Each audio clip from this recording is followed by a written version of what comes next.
A Chosen's Ascension. The Path to Omniscience by Swagnostic Daoist. Chapter 1 Midas. The morning sun cast a wide glow across the vast field. The wind blew gently and inconspicuously, almost as if it did not want to disturb the image of the field where Midas found himself lying. Midas was having visions of being in a crowded place.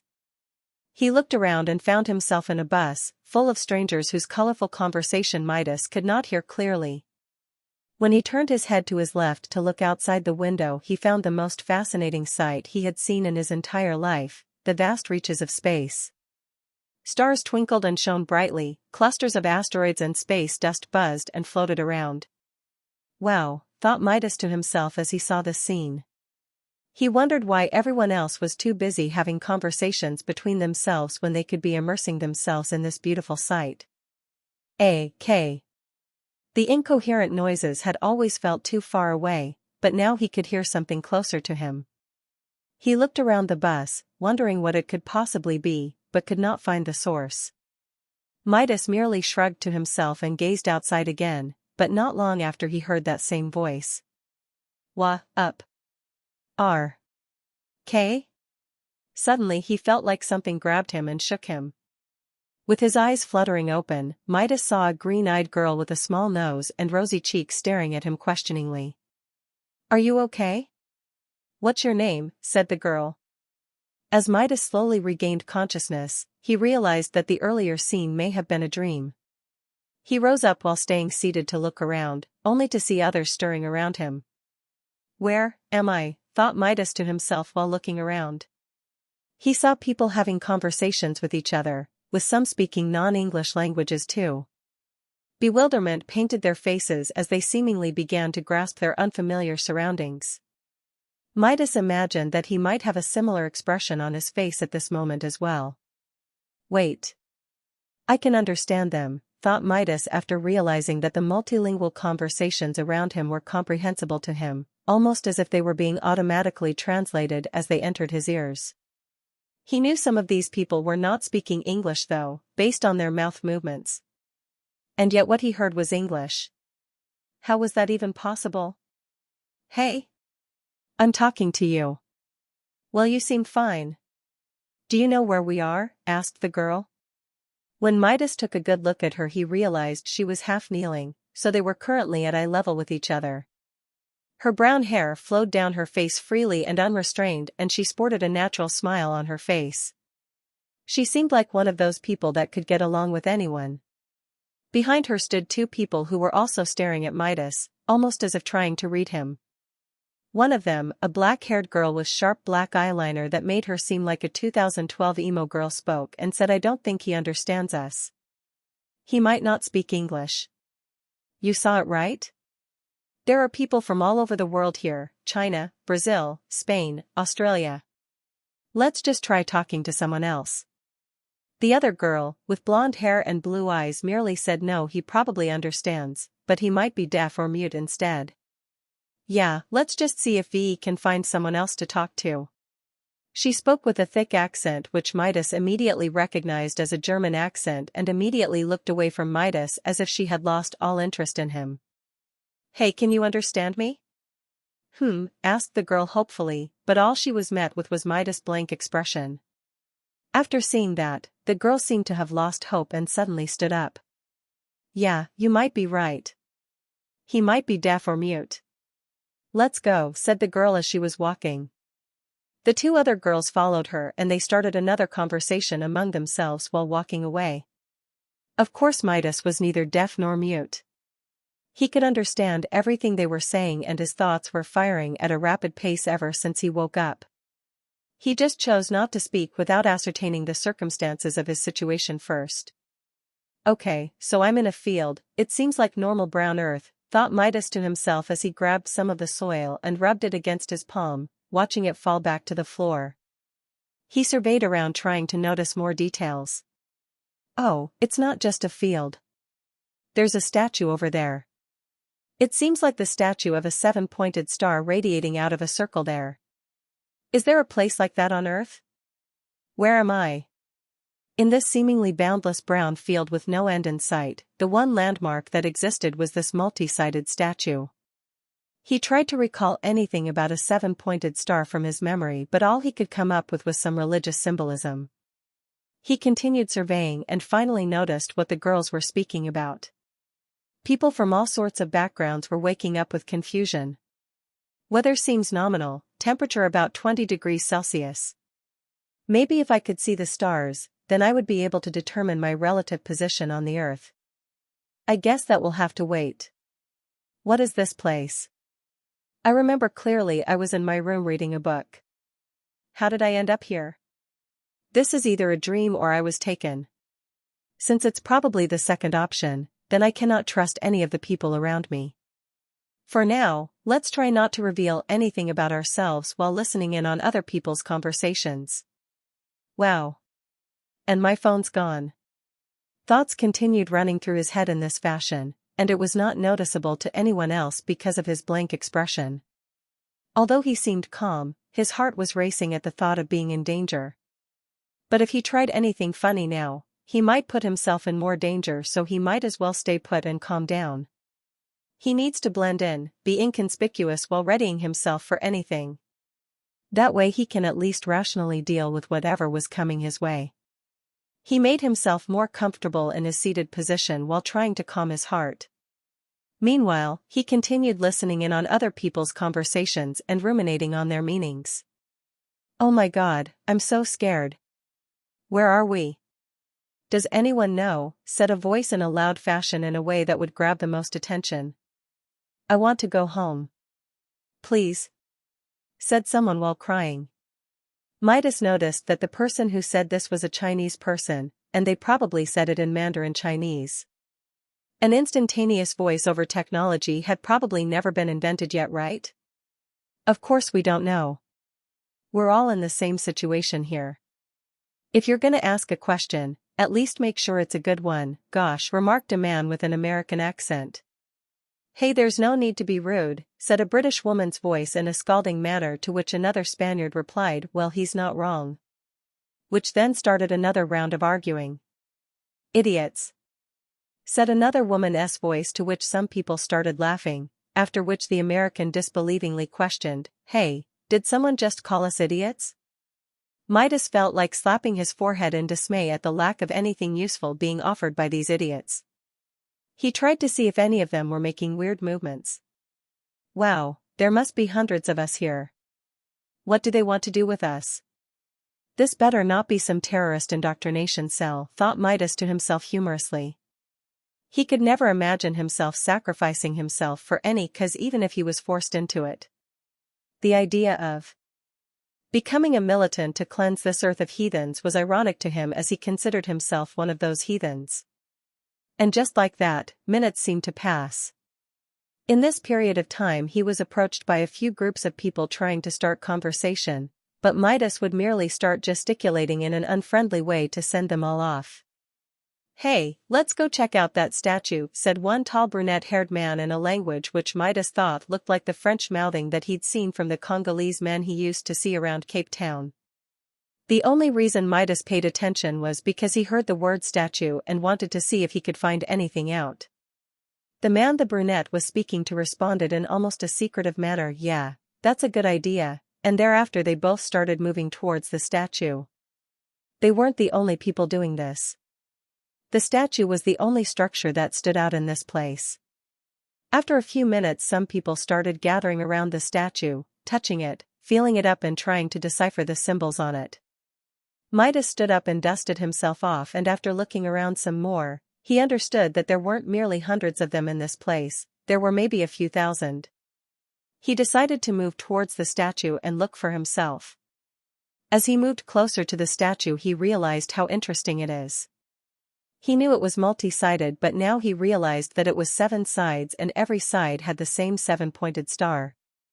The circle he had perceived in the middle was actually a golden sphere that was seemingly floating in mid-air.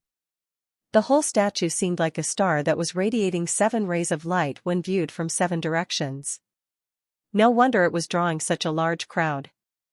It was incomparably beautiful. There were even strange symbols engraved on every length of metal on the sculpture, and the strange symbols did not seem to relate to any language he had come across. When he looked closer, he realized that those symbols seemed as if they had a third dimension to them as they curved into the metallic material of the statue. "Does anyone understand this language?" said a tall dark-skinned man with a thick African accent. Midas estimated that accent to be a Kenyan one based on their pronunciation of one as one and understand as understand. Midas couldn't help but muse to himself that all his multilingual television watching had finally paid off. He would insist to himself to watch television from all nations, even if he didn't understand much. This gave him a sense of intuition about people and their origins which most people never really had. An Italian woman felt the need to reply by saying, "We don't know, is it Arabic or something?" Another person replied, "Well, no. I know Arabic, and this is not it at all, is it Ithquil?" said someone else. "What's Ishquil?" and the conversation carried on from there. It seemed like their shared confusion and need for understanding had brought them together. Some even started introducing themselves and sharing their backgrounds. Over time, Midas was amazed at how many different people from different backgrounds he could make out. It seemed like if one could call out the name of a country, there would be a person in that place that would raise their hand and tell you that that is their country of origin. Some people had already started congregating by country of origin, and it could be easily seen how some countries had more people in attendance than others. As an added terrifying bonus, they all found out that they had experienced the same time, with the last date they experienced being the 7th of March, 2024. Midas found all these details fascinating and pondered their meaning. How could anyone simultaneously manage to kidnap thousands of people from all around the world and put them all in one place without alerting the governments of the world in the process? You'd need power to silence governments, resources to move the people, and people to the job. That is incredibly terrifying to even think about. What in the world have I gotten myself involved in? Midas would later realize that he was thinking too small at that moment. As the people continued to speak, and Midas tried to inconspicuously listen and understand things in his way, time passed. Now people were getting even more comfortable and were setting up teams to explore this place. Suddenly, Midas felt a mysterious feeling. An almost staleness in the air, as if something was about to happen. His heart rate started increasing because this was not the first time this happened to him, and every time it happened something interesting would occur around him. He looked around, trying to find the reason, only to see a figure standing right above the statue. Standing? In midair? The figure stood at 1 meter in height, and its surface was green and scaly like a lizard's. It even had a tail behind its back that would swish back and forth occasionally and stood with 2 legs and 4 hands at its sides, totaling a count of 6 limbs, 7 if you include the tail. Its face had 3 eye-like structures, with 1 front-facing and 2 at the sides, which radiated a cold golden color. It was looking around this place the same way a sheep farmer would gaze at his flock of sheep. Suddenly it turned to look straight at him with a cold and unfeeling light in its eyes. Something about those emotionless eyes brought shivers down Midas' spine as he took a step back unconsciously. "What is that?" thought Midas to himself as a cold sweat started flowing down his back. What he experienced right now was a deep fear and reverence. Where from those feelings came from, he had no idea. But what was clear was that something was wrong. That thing was standing in midair. Which means it was flying. Levitating? How? How did none of them notice? No matter what, one thing was certain. That thing was not human. Chapter 2, 7 Trials. Woe. "What is that?" said someone in a disbelieving tone laden with a thick Russian accent. When Midas turned his head to observe what that person was talking about, he noticed that that person was looking in the direction of the green life form, which was now still floating above the statue. It seemed like this person's shout brought great attention as soon enough hundreds of people were looking in the direction of the green life form. "Oh my God, is that a lizard? So cute. Wait, I've never seen a lizard with 3 eyes before, cool. Is that like a third eye or something? A spiritual lizard, haha.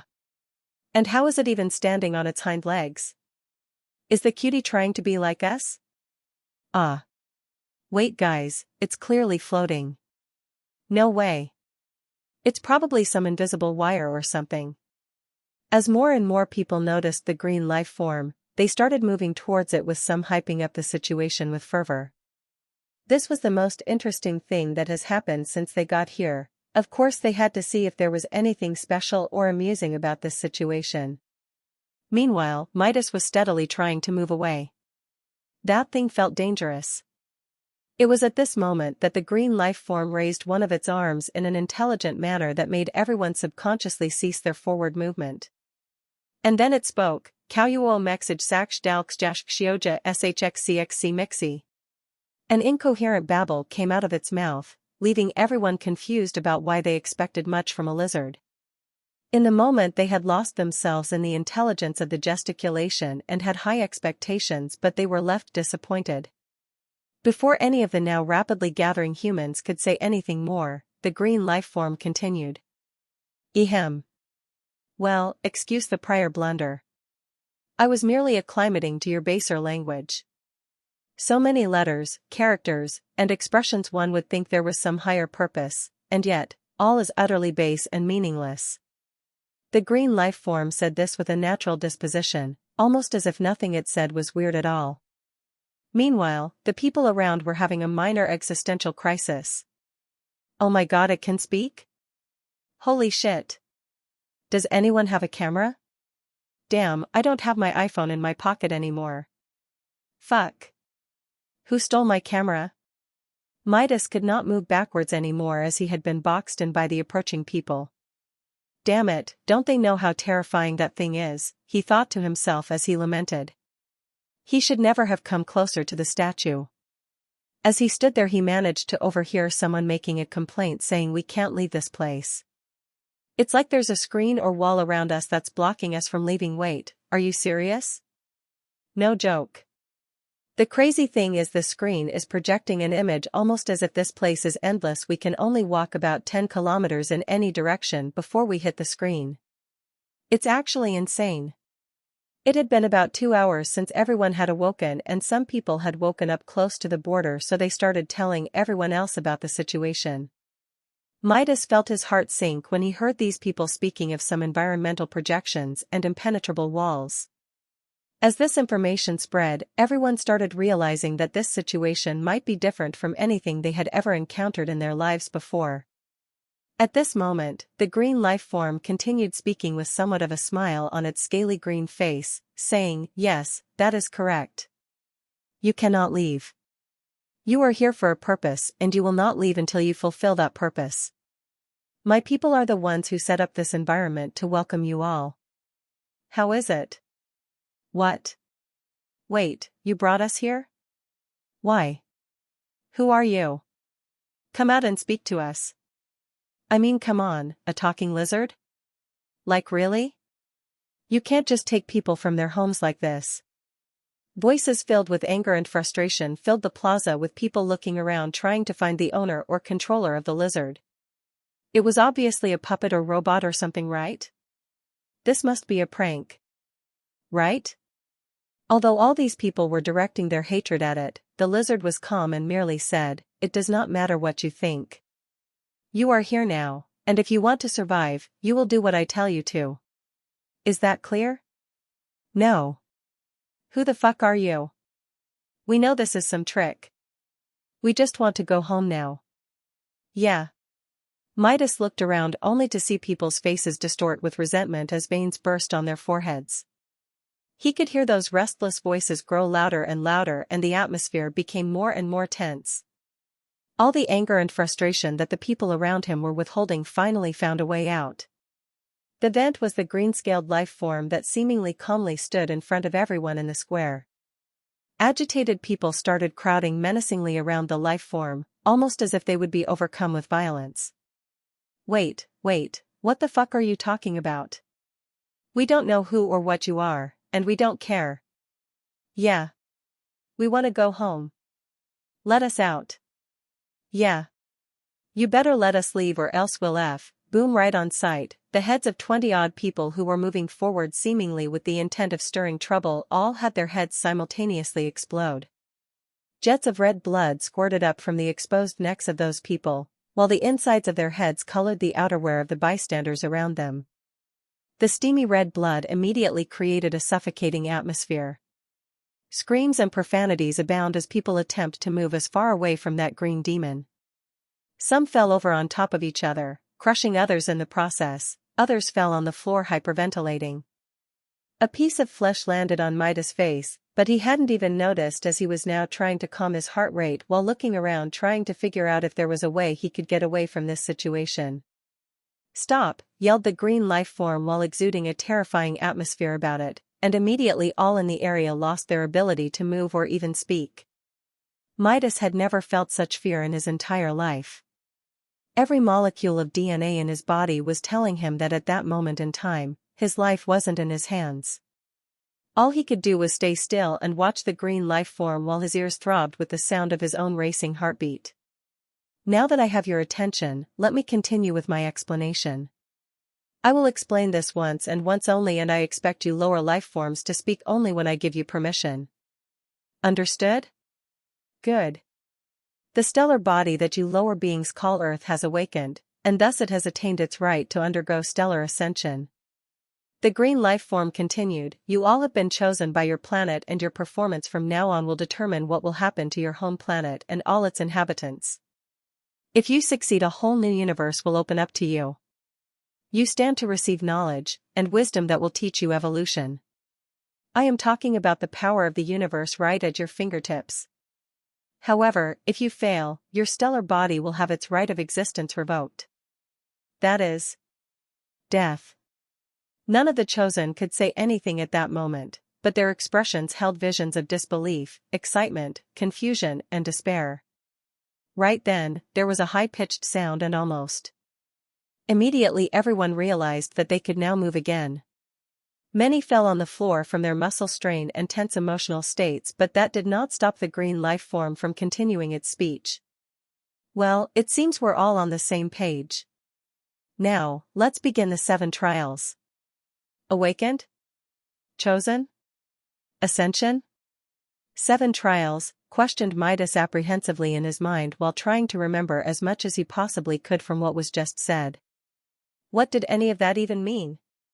Before he could even attempt to wrap his head around it, the green life form continued.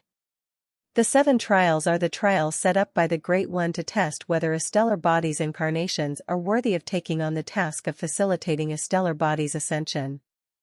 There are 7 trials that are known as, and this is a rough translation to a semi-equivalent in your pathetic native speak you call a language, the trial of self," and after he spoke up to hear, the statue behind him began to glow resplendently, glowing ever brighter after every utterance of the name of the trial. The trial of life and death. The trial of vitality. The trial of heart. The trial of will. The trial of mind. And finally, the trial of being. The 3,000 of you must survive through all the trials to make it back to your Earth. Effectively, if you fail a trial, you die, thus increasing the chances of your stellar body failing to meet the requirements for ascension. The green life form stopped speaking at this point, almost as if to give the chosen a chance to digest what has been said to them so far.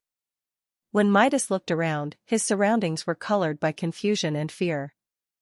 Some people had already soiled themselves after the display a few seconds ago, and surely they weren't even concerned about what was being said right now. Some had excited expressions almost as if they could not wait for the challenges. Some had perverted expressions on their faces as if they were relishing the atmosphere of despair and hopelessness that permeated the place. Midas was currently running through his memory trying to search for clues on his situation. Panicking at this moment would not help him at all, so he forcefully calmed himself down and thought about all that had been said so far and if it was real and trustworthy. It called us lower life forms. Does that mean there are higher level existences out there? What defines a life form's level exactly? Is there a way to change it? Thought Midas to himself. There was an almost tangible disdain in the way the green life form treated them, and Midas surmised that this was due to the level of their existence. Could this also be the cause of this sense of fear and reverence? What is awakening? What is ascension? I'll have to find out about it later. It said we were chosen by our planet? Who? Why? What criteria did we have? As Midas thought this far, he began looking around and noticed that most of them were incredibly young, not older than 27 and not younger than 21. Midas himself was 23 years old that year. When he was eavesdropping and heard the introductions between people, he did not think much of it, since human traffickers would probably like people in a certain age range for their own uses. Now, it seemed like something bigger was at play. And when it came to the question of whether any of this was real, and whether this could be a scam or an act, that was besides the point. People's heads exploded. Survive today, learn tomorrow, thrive in the future. That's all he needed to do. The truth of the matter would probably expose itself soon and enough. And almost as if the universe was listening in, the truth did expose itself in the very next minute. I know you lower beings have reservations, but you were already in the first trial, so you cannot go back even if you wanted to. If anyone says they want to go back, I will kill them myself. So, does anyone want to go back? This is already the first trial? Since when? The first trial is called the trial of self-right, thought Midas to himself. When he looked around, he could see eyes filled with hopelessness at the situation. They have no choice. They must participate in this trial. If they don't, they will immediately get killed. If they fail the trial, they will get killed. Their only way out is to face this head-on. As some realized this, they began to pay close attention to the green life form, trying to gauge any clue from it as to what's coming next. The trial of self is a simple trial. Survive. That is all. You will be rewarded based on how long you are able to survive in this place. You will receive subsequent information of the other trials and what they require when and if you are capable of receiving it. No matter how long you are able to survive, all participants will be sent to the next trial after the equivalent of 6 Earth months. This means that the most time you may spend here is 180 Earth days from now onwards. Keep that in mind, said the green life form in a straightforward way. The life form made the trial sound easy enough, but when Midas thought about the fact that this was just a brown earth field, he started wondering how anyone could survive here for 10 days, let alone 180 days. Before he could carry on in that direction of thinking, the brown earth started changing color. If one looked closely, they would see that green saplings were sprouting from the floor, forming a grass field around the plaza. Further out, he could see that the saplings would turn into large tall oak trees that stood at heights of 3 to 5 meters. Impossible, this is. The brown earth field they previously found themselves had turned into a beautiful green forest environment with large trees that swayed in the wind and ankle-high grass whose touch could tickle. This was real.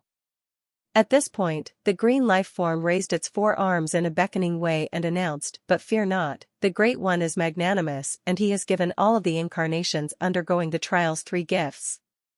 Excitement shone in the eyes of those that were staring at the 1-meter-tall being in front of them. Anything that could increase their chance for survival right now was much appreciated. The being continued, saying, "These 3 gifts are the Index, the Actualization, and the First Holy Book. For now, I will allow you all to speak. Say Index. I index. Whoa. What is this? Huh? Index. Damn. It's like a game window. Index. Wow, I can see my name. Are those stats?" With skeptic outlooks, the first people started saying the word index, and roars of surprise echoed out from them. Midas himself was tempted and immediately steeled his heart. Index. Chapter 3, The Index. Name, Midas Mira AC, 1300 Gift, None Conditions and States, Nature, Neutral Evil Trait, Hyper-intuitive Mental, Machiavellian Personality, Avoidant Personality, Borderline Personality, Anxiety Disorder Physical.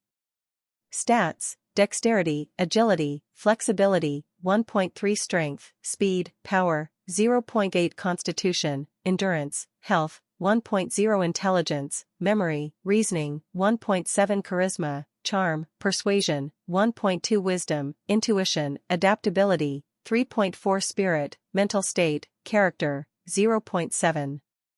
Whoa. Midas gazed dumbfoundedly at the floating window and realized that this might actually be realer than he thought. He still had a smidgen of skepticism in his heart about the situation as he tried to rationalize his situation to the best of his ability. This might not be magic. Any advanced technology is no different from magic. The question is whether Earthlings even had such advanced technology. He imagined the possibility of embedded micro-explosives at the backs of people's necks to explain away the exploding heads, but these projected windows were something even he could not fully grasp. He decided to let go of his misgivings and focus on the task at hand for now. Although he might not know what a gift is, or why he does not have one, his trait most certainly makes some sense to him. There have been many times in Midas' past where he would make predictions about people and situations and find that those predictions would come true. It was his intuition which told him to get away from the green life form, and that proved to be something that may or may not have saved his life a few minutes ago. Wait, how do I have 3 personality disorders? Midas thought to himself. Well, every person exists on every spectrum of personality disorder, so everyone has personality disorders to some extent. Maybe these are just the ones that manifest themselves above a certain threshold. Midas smiled as he mused to himself that according to this description, he may as well be the clinical definition of a mental hospital patient. He listened in on others' ramblings to confirm his ideas and felt like surely he was onto something. Whoa, why do I have so many personality disorders? Yeah, me too. Am I broken? Oh my God, how am I a narcissist? I mean, I am handsome, but I don't go around rubbing it in people's faces. Why is my constitution a 0.4? Asked one woman. Immediately afterwards, someone replied, maybe it's because you're fat, and that immediately caused a few people to chuckle. Midas realized that he could not see people's information.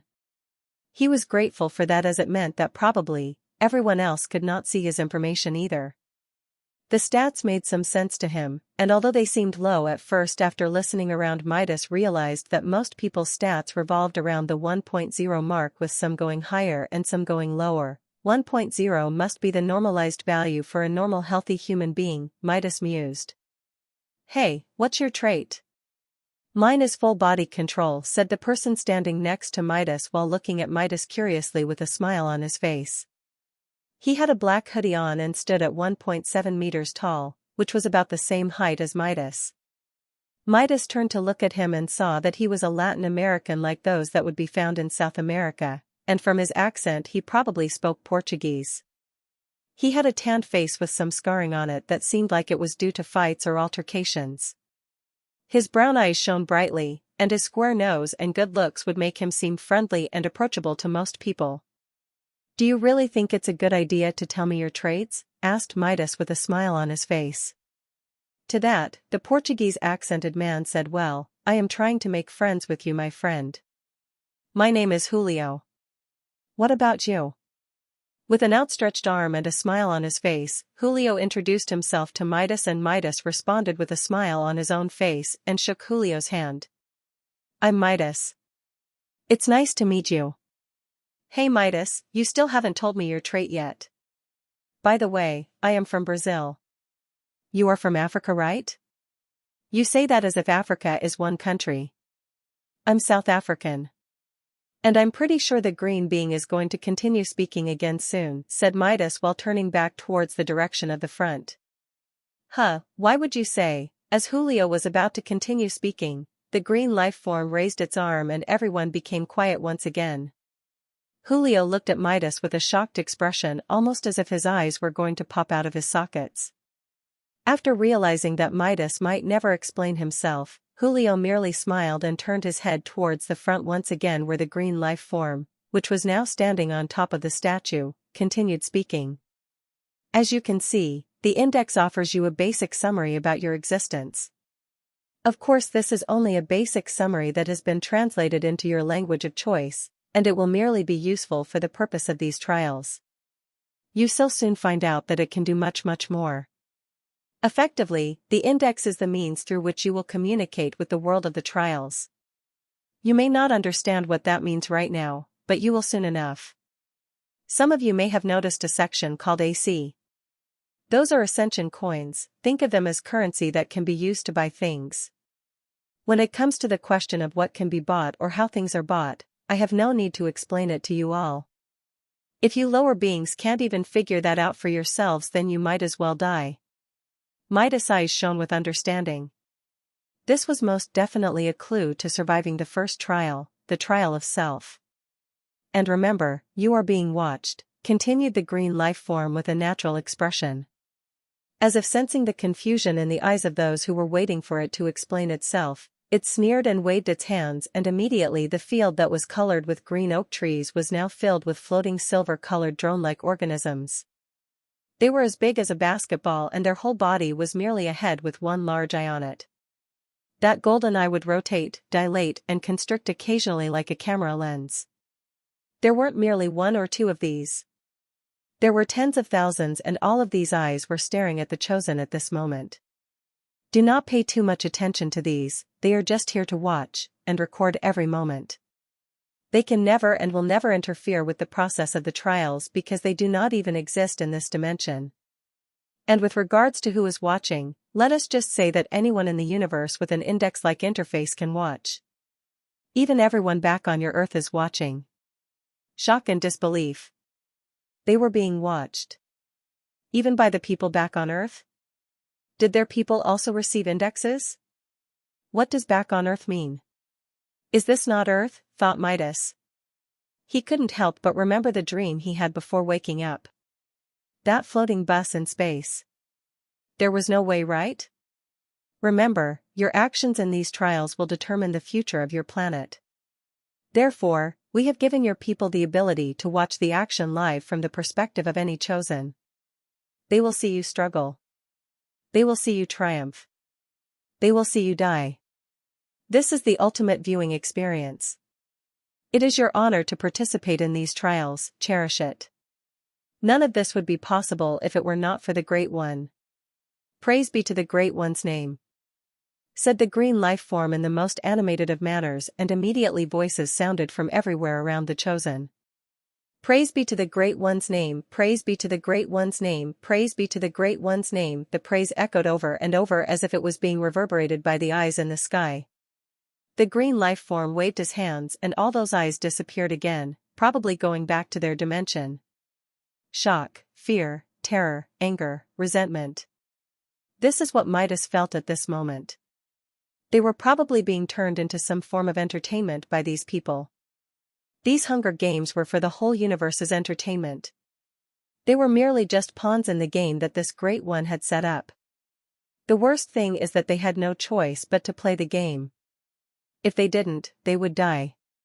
If they fail all the trials, the Earth and everyone on it would die, including them. Midas felt his blood bubble in indignation. This was the first time he had felt so insignificant. This brings us to the second gift given to you all by the Great One. The actualization. The actualization is a realization of an incarnation's wish. That's right, if you could wish for anything right now, what would it be? Silence filled the plaza as people were hesitant to respond. And it was good that they didn't, because the green life form carried on. In a moment you will all be asked that question by your index, and the first thing you think of will be taken as your answer to the question. Thereafter you will be taken to another space to claim your actualization. The way in which you claim your actualization will be a test, wherein the better you perform, the better rewards and thus actualization you will get. If you do not want to be stuck with a weak actualization, do your best and think your hardest for this next part. Now, I will allow you all to ask some questions for the first time. If anyone has a question, you could go ahead and raise your hand. Right then, numerous people raised their hands, and at the same time large screens showing the green lifeform's face were projected in such a way that even those who were standing hundreds of meters away could see it clearly. On one of those screens, a green-eyed, brown-haired girl with rosy cheeks and small nose had her hand raised. Midas recognized her as the girl who was the one who woke him up. If your face appears on the projection, you have my permission to speak, said the green life form. The girl on the projection looked around, then looked up at herself on the projection, and realizing that it was her turn to speak, channeled her courage and spoke. Yes, I have a question. You said that the actualization can be anything. Can it even be supernatural? Asked the girl tentatively. The rose in her cheeks grew a deeper shade of red as if she was shy or embarrassed about her question. The green lifeform's answer came soon enough. Yes, the actualization can be anything. And there is no such thing as supernatural phenomenon. All phenomena obey the laws of the universe, or what you earthlings call the laws of nature, and are therefore natural. Just because you cannot explain something with your fragment of scientific knowledge does not make it impossible. It just makes you ignorant. Next question. Immediately the projections in the air cycled to the next person whose face was colored with surprise and confusion at first before composure. The Indian-looking man said, "You said that we will be tested and our performance in the actualization test will determine how good the actualization is. Could you explain more about that? Actualizations obviously have grades. There are universal grades, of course, but for the sake of your index they have been translated into grades going from F for the lowest grade to S for the highest grade according to the level of your existence. Your actualization will manifest as the gift under the gift section with its grade. Some of you might even earn additional rewards too." Next question. Midas' eyes shone with understanding. The gift in the index was actually the gift that they would be given through the actualization test.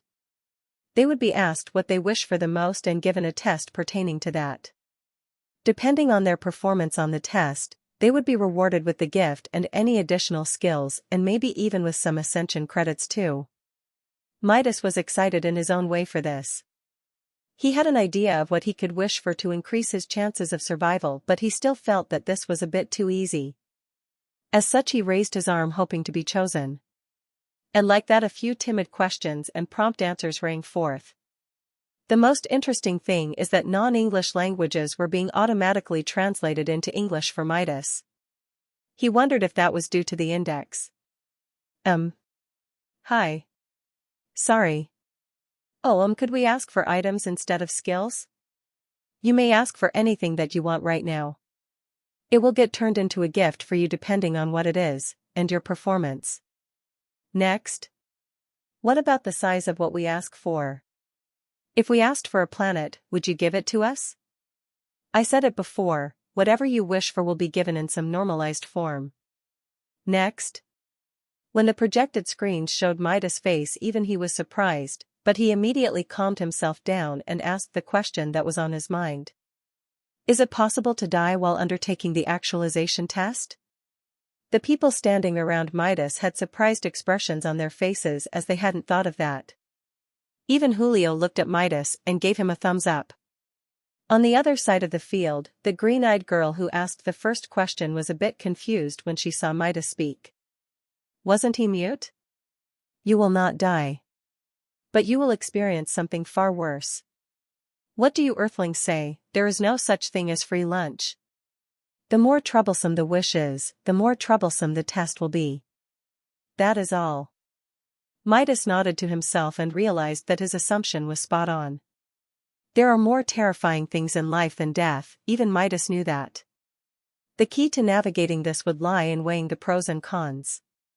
It's not worth having a weak gift just so that he doesn't have to suffer in the test. He chose to vow to do his best, and whatever comes, would come. After a few more questions, the green life form had somewhat of an annoyed expression on its face as it said, "No more questions. Let's start." It waved its hand and immediately everything went dark around Midas' vision. The world went black. Then, right in front of Midas, a blue panel materialized itself. Actualization test. If you could wish for anything right now, what would it be? Chapter 4 Actualization Test. Actualization Test. If you could wish for anything right now, what would it be? Midas didn't even have to think much. After the initial confusion about everything in his surroundings having disappeared, he steeled himself and responded. A library with every written record in all of history. Suddenly the world went bright and Midas found himself on a street somewhere.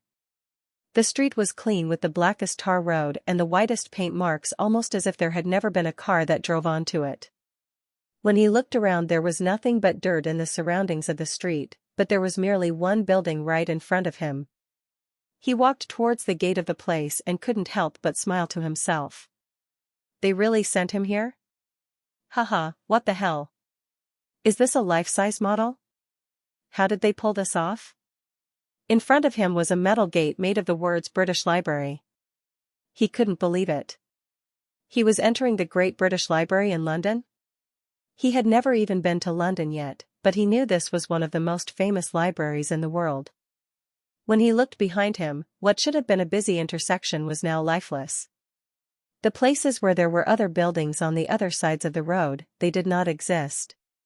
He entered the place and followed the path onwards until he was at the door of the main building, which to his right was the Knowledge Center, Bar and Theatre Hall. He entered the main building and he was met with a beautiful sight. A beautiful stairway going up towards the book sections was at his front.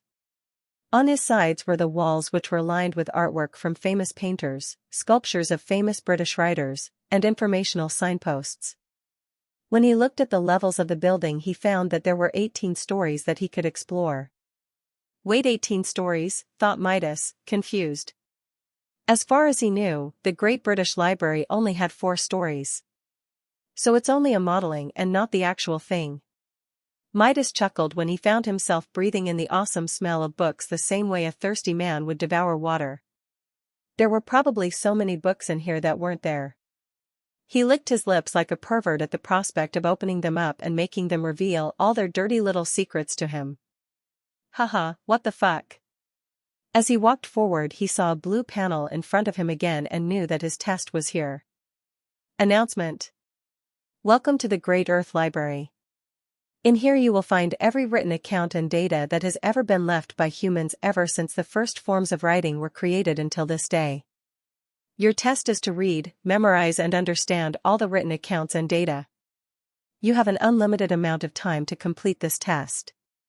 You will not feel any hunger, thirst, aging or any other negative physical state while you are in the library. You will not be able to access your index while undergoing this test. To quit the test, you may leave the library's front gates. You may quit at any time, but know that that will affect your final evaluation and thus your rewards. You may begin the test now. I understand the written accounts, but what do they mean by data? Asked Midas to himself. Did they mean ebooks? That would make the most sense. Right? Wait, what about digital fingerprints? That is data. Do they have that data here? That would be a lot of data. How much time would it take to completely read through and understand all of it? Midas frowned for the first time after realizing that this will not be easy at all. How many different books are there in existence? 100 million? 200 million? If it takes him an average of 3 days to finish one book, then that is already 600 million days. And 600 million days is almost 2 million years. And that's only for the books. The data on the internet? That is already exabytes worth of data that would take him another few tens of million years. Then there's all the stuff that is definitely not on the internet. Secret documents, surveillance data, digital footprint data. An average person generates 2 megabytes of digital footprint data every second. That has taken over the course of their lives since the digital boom in the 1990s. Oh my God. Now he understood what the green life form meant by his words. You will not die. But you will experience something far worse. What Midas was afraid of was not the books, but the mental issues that may arise from being stuck in a library full of books with no human contact for years on end. Stress, anxiety, depression. Midas couldn't help but think to himself how with his low spirit stat, he would probably be very susceptible to negative mental states. This place was too quiet, and he inexplicably found himself thinking out loud to make up for it. Well, at least I'm protected against negative physical states. Although what that actually means, I will have to investigate in future. If that means I would never bleed or feel physical pain while I'm here, then it might be something to be grateful for. For now let's try to find our bearings. How long is a million years anyway? It will go by incredibly quickly once we start reading, said Midas to himself as a way to cheer himself up. But he realized that he had failed miserably once he looked up again at the towering structure of 18 floors that was probably filled to the brim with books. "Let's start with the children's books," said Midas after spotting a big sign which had the words children's books on it. He walked over, grabbed a random book titled The Very Hungry Caterpillar, and started reading. In the light of the moon, a little egg lay on a leaf. One Sunday morning the warm sun came up and popped. Out of the egg came a tiny and very hungry caterpillar. Well, I don't know about the caterpillar being hungry, but that is most definitely a very ugly caterpillar, haha. And just like that, the first few hours of the first day passed. Every time he would read a book, he would try his best to internalize it and understand it. And whenever he thought he was done and could understand a book fully, the book would disappear from his hands and a blue panel would pop up. Announcement: Congratulations! You have completed a section of reading. Progress: 0.000000000000%. I've already read 20 children's books and the progress percentage still hasn't changed. I've still got a lot of reading to do. Midas camera to understand that even though his physical body felt like it was at peak performance capability, his mind was already starting to get tired. The pure lack of stimulation from these children's books was demoralizing for him. Trying to find something interesting in them was like trying to draw blood from stone. But he kept on keeping on. A few hours later, Midas told himself he'd give himself a break. He had just read The Cat in the Hat by Dr. Seuss, which was his 27th book so far. He was making good progress. The lights were already on and it was clearly the middle of the night. Midas still felt like he had energy to spare. Too much energy. This negative physical state nullification is really something else. I wish I had this all the time, said Midas to himself with a smile. But he knew that he was mentally wasted. He could not get himself to focus at all on this last book. He needed some rest. He walked around until he found one of those reading rooms. He entered, closed the door and lay on the floor. He closed his eyes, preparing himself for sleep. Wait, why can't I fall asleep? It had been 4 hours and he had tried to calm his breathing and enter into a sleepy state, but he just could not do it. Don't tell me that sleep is a negative physical state? 4 hours later, Midas gave up on sleep entirely. He now walked around the library aimlessly while surveying all the reading he had to do. He had found a section with scrolls stored inside, and when he looked through those scrolls, they weren't even in English. Actually, a good portion of the books in the library weren't even English books. This meant that he had to learn a new language every time he wanted to read these non-English books. Midas had also noticed that as long as he read a certain book in a certain language, any translated work based on it would also disappear from the library. This means he didn't just read 47 books, he had effectively read 47 books and every translation in every language of that book. Of course, some books had no translations. It seemed that the library prioritized original works instead of translations. One thing Midas knew, he had his work cut out for him. It had only been almost 24 hours since he entered this challenge and he already felt like giving up. But he also understood something else. This was an opportunity. He was just about to start the 7 trials which would endanger his life. If he could learn some life-preserving methods before tackling the trials, he would be in a better position to handle whatever comes his way. Midas understood himself best. He had nothing much to offer. He grew up in Johannesburg, South Africa, to a relatively poor family.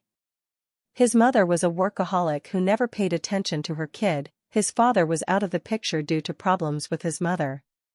He was an only child, and the image of modern stereotype of an emotionally neglected child who did not know how to be close to people. Him being abandoned by his parents caused him to have abandonment issues. All throughout his childhood, whenever he would make friends, he would have subconscious expectations of being abandoned, and because of that, he would abandon the friend first so that it wouldn't hurt as much later on. He later learned that it was much easier to just not try making friends with people, and he started reading books as an escape for his gray, colorless reality. Books were different from people.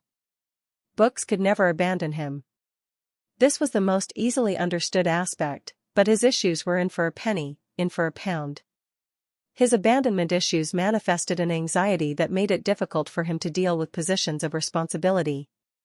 It also made him have a fear of standing out too much, and thus he half-assed his life and only managed to get by because of his above-average intelligence. His anxiety made him abandon university and drop out of his electrical engineering degree after 2 years. He had spent the past 3 years idling about, reading books and writing code. A waste of a life with no accomplishments to speak of. And he hated himself for it. Midas understood this much about himself, so he knew that this was a major opportunity to rewire his operating framework. He could effectively take this time to change the way his brain works. All he had to do was start. If he could complete this challenge with flying colors, he could gain more than just confidence. He could gain knowledge of everything in the world, from history to science, mathematics, psychology, language, philosophy, engineering, military tactics. All he had to do was just start. Midas immediately ran back to the children's book section and grabbed his next book titled The Giving Tree. He sat down and started reading. After a few minutes, Midas threw the book as far as he could, saying, "Wow, what a dick. And what an idiotic tree. This is why they say that love makes people idiots, so stupid." Announcement: Congratulations! You have completed a section of reading. Progress: 0.000000000001%. Hehe, only now you decide to give me a 1. Well, since that book was made from some idiotic tree, should I thank it? The Giving Tree. Ironic. Midas stood up and searched for his next book to read with a smile on his face and a fire burning in his heart. He would definitely complete this challenge. No matter what. Let's see.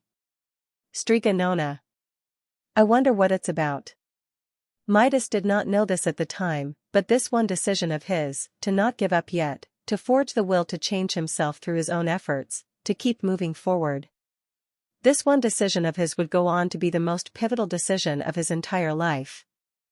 Chapter 5: 60 million years, 1.6 million years. So much time has passed. It's actually incredible, said Midas while doing the dog yoga asana pose. He had been in this library for 1.6 million years now.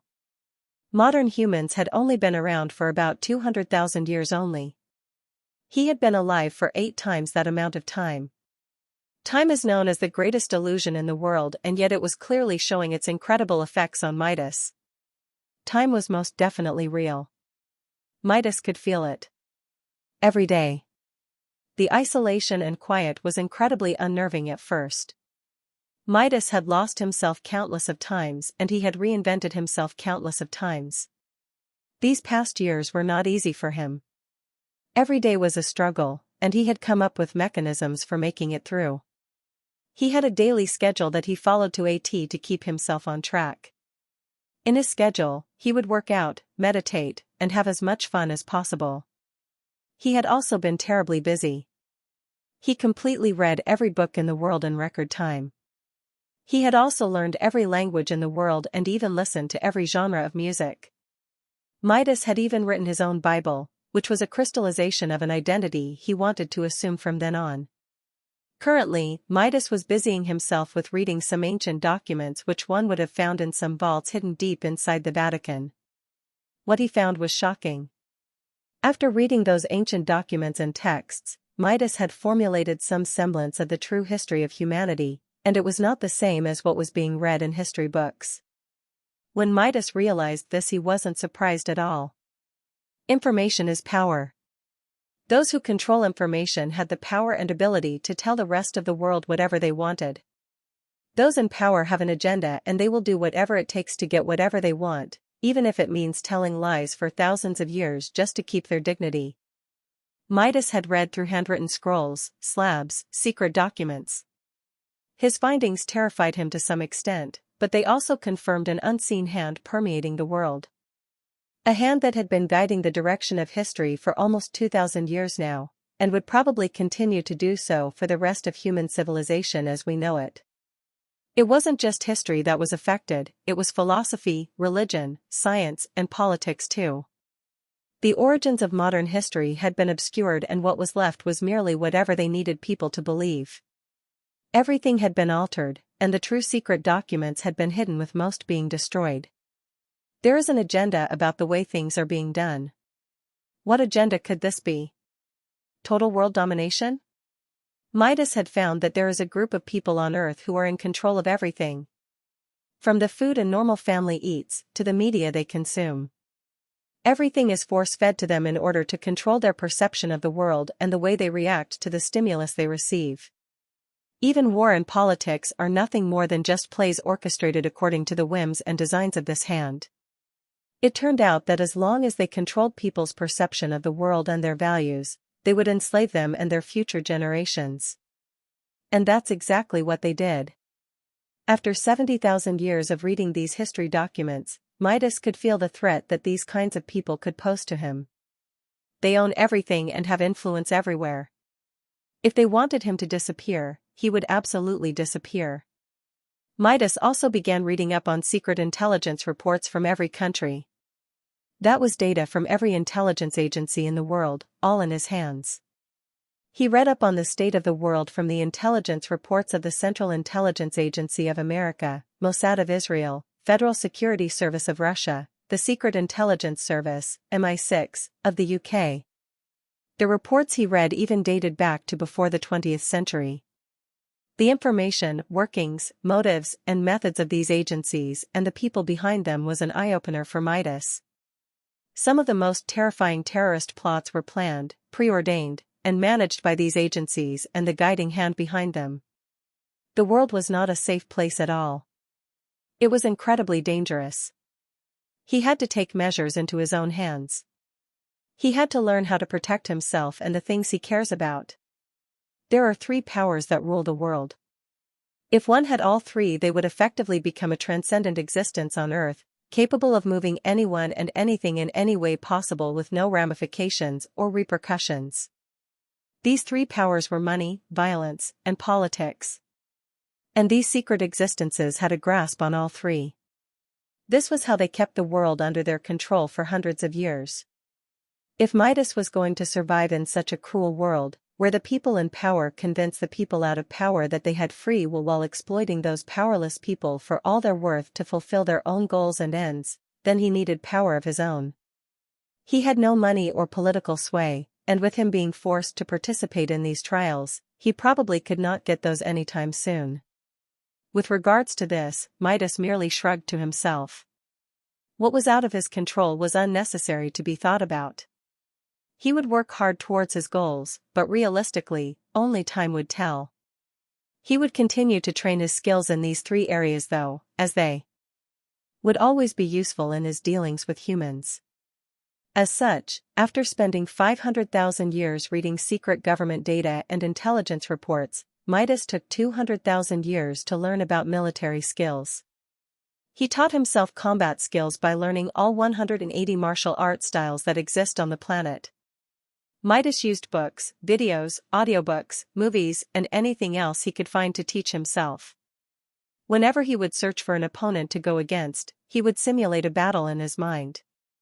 Although that never felt like enough, he had the time to simulate every battle scenario, and with his understanding of the human body from his academic studies, he had become a master at predicting how people are capable of moving.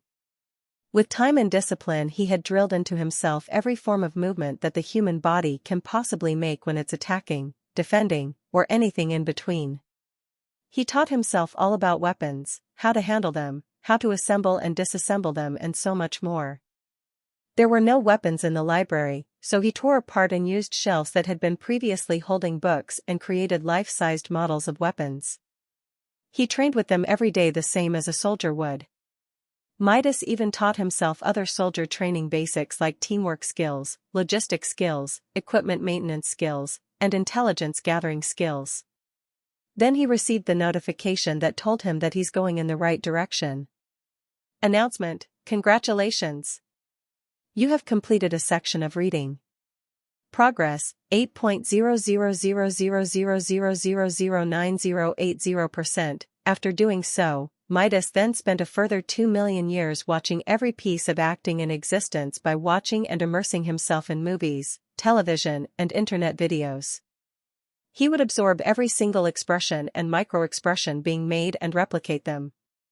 In these years he became the greatest actor, able to portray any emotion perfectly without fail. Midas then took 100,000 years to familiarize himself with every sport, all 8,000 of them, through their videos and internet writings. He would watch every sport in the world and learn them fully by modeling the movements of the players. Thus, every trick of the trade was copied and replicated by him. He became the most proficient of soccer player, rugby player, chess grandmaster, cyclist, swimmer. To accomplish all this, Midas had to tear down whole sections of the library and the outer courtyard. He even built a swimming pool to learn pool sports. Anything he couldn't learn, could be learned on the outside since he already had all the fundamentals of its mastery. Midas became a jack of all trades, capable of performing in any profession on earth from the lowest to the highest level in this time. After a few more million years, Midas found that he had completely listened to every song in history, and his music app ended up disappearing from his phone, thus turning the phone into his mode of keeping track of time. And a lot of time ended up passing. Midas then spent the rest of his time browsing the internet sites that he had not browsed through yet, reading and watching and learning all he could. The open web was most definitely respectable, but the dark web had some startling things that even he had no idea how to deal with. The startling amount of pornography was a bit unsettling, but after watching all of it and learning the tricks of the trade, one could even say that Midas was poised to be a sex demon. Midas smiled when he realized that in this world, he could maintain his erection as much as he liked. With that kind of skill he could pleasure a woman till she couldn't take it anymore. Midas ascertained that he had attained a sort of mastery over his body that would most probably not disappear even if he went back to the normal world. It was an uncanny feeling. He liked it. This if gay porn? Wait, this guy is wearing a skirt. Oh, it's a crossdresser, said Midas with the most unfazed expression.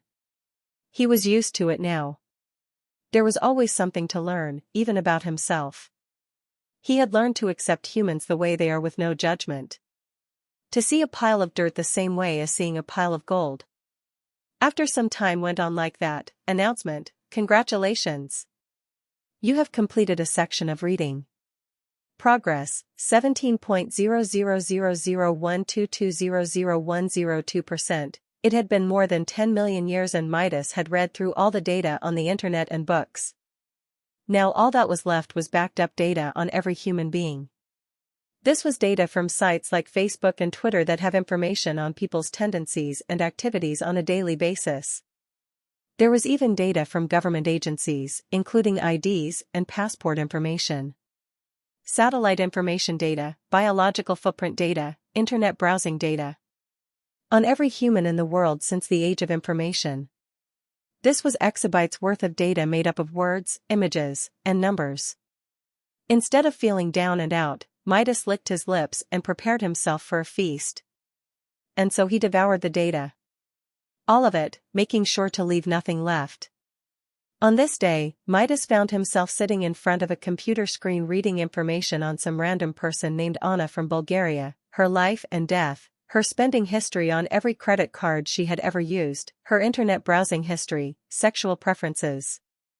After completing that he leaned back on his chair and breathed out some turbid air that he had seemingly been holding back for millions of years. Hugh. Announcement, congratulations. You have completed a section of reading. Progress, 100.000000000000%. The challenge has been completed.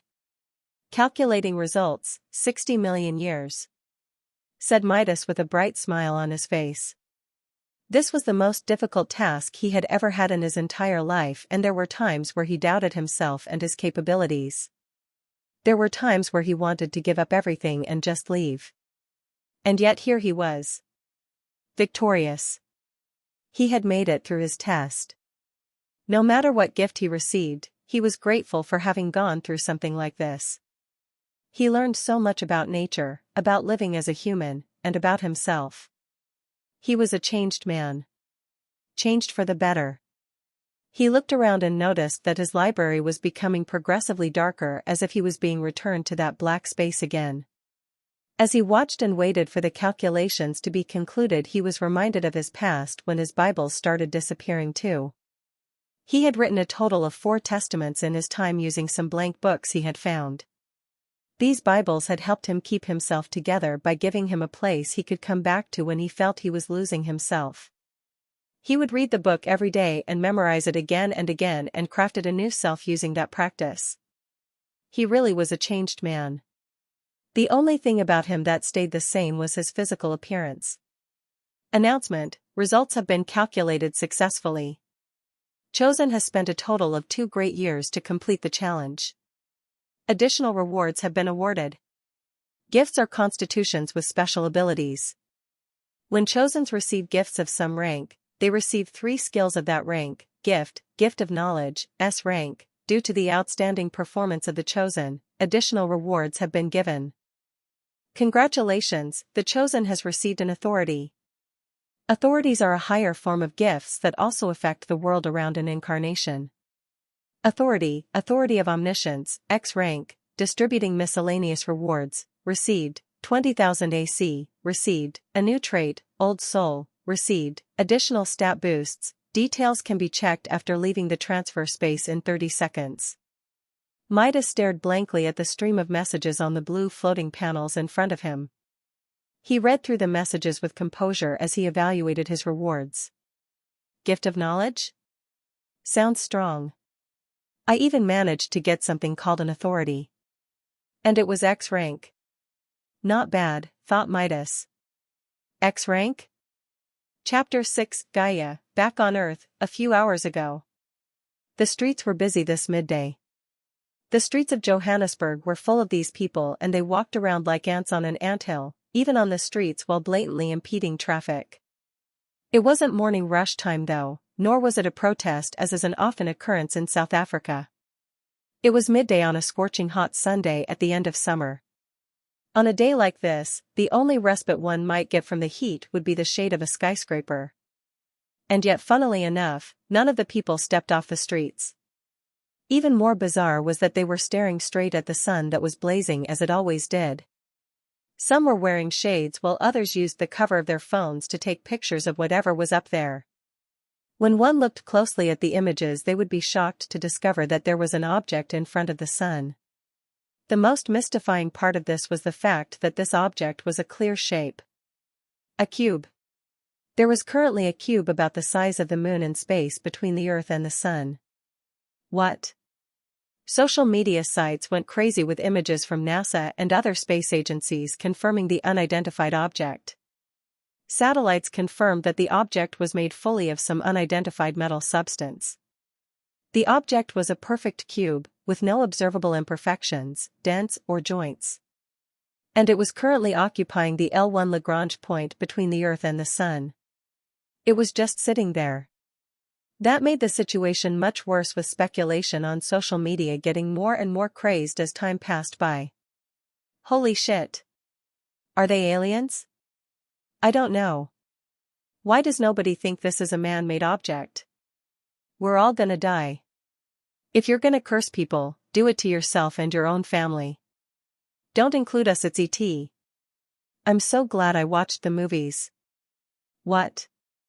It's obviously the time aliens from the movie Arrival. No way. I think it's the reptilians who have come back to reclaim their planet. The reptilians already claimed the planet a long time ago, idiot. It's obviously the Anunnaki who have come back to teach us more and allow us to evolve into a higher civilization, or maybe it's Jesus. I'll pray for your souls. In actual fact, government officials were having their worst day in a while now. This occurrence just made it much worse. 12 hours ago, 3,000 people disappeared from the Earth at the exact same time. It was not that these people were special. No, people disappear all the time due to human trafficking and other crimes. What made this different was wherever these people disappeared from, there was a symbol engraved on the floor that looked like a 7-pointed star with a circle in the center. The floors were literally molten and engraved. Everywhere on Earth. Simultaneously. These events were not isolated criminal events. They were connected. And the puzzling part was how these disappearances happened all over the world. The resources it would take to make this happen were incomprehensible. The special circumstances in this case would mean that they had no idea how to go about this investigation. There was no trace. No evidence at the scenes, no money trail. Nothing. The worst thing was that some of the disappeared people had disappeared in front of others, and according to the descriptions of the witnesses, everything was normal until those people disappeared in a pillar of light, leaving behind the branded impression of the seven-pointed star on the floor. It had caused some alien panic on social media, but the world government was able to contain the situation successfully while conducting their own investigations. Hours later, that cube in the sky was spotted by independent astronomers, and the whole alien debacle was awakened yet again. Governments could not contain the spread of information this time, no matter how they tried, so instead of containment, they attempted to frame this situation in a non-threatening way as an attempt to quell the panic. We have no idea what that object is, but it is currently lodged in the L1 Lagrange point and is not approaching the Earth. The people of Earth have no need to worry, as in the case of any changes occurring, we will be the first to inform you. Thank you for your understanding, said Antonio Guterres, the 9th Secretary General of the United Nations. But this did nothing at all, other than spread the panic even further than it had already come. Doomsday preppers took to Twitter and Facebook, telling every person how they were right all along. Scientologists started preaching how it was time to meet their creators. Religious and spiritual fanaticism hit all-time highs in this time. And it had only been a few hours. Everyone panicked in their own ways. Right then, everyone on Earth heard a loud but gentle voice that sounded like it belonged to a woman. Greetings, my people. I am what you might call the spirit of the Earth, Gaia. I have recently awakened and I need your help to make this world a better place. I know all of you are confused, or maybe even afraid. But I promise all of this will be explained soon enough. For now, I need all of you to say index. The voice was heard in different languages by all different people.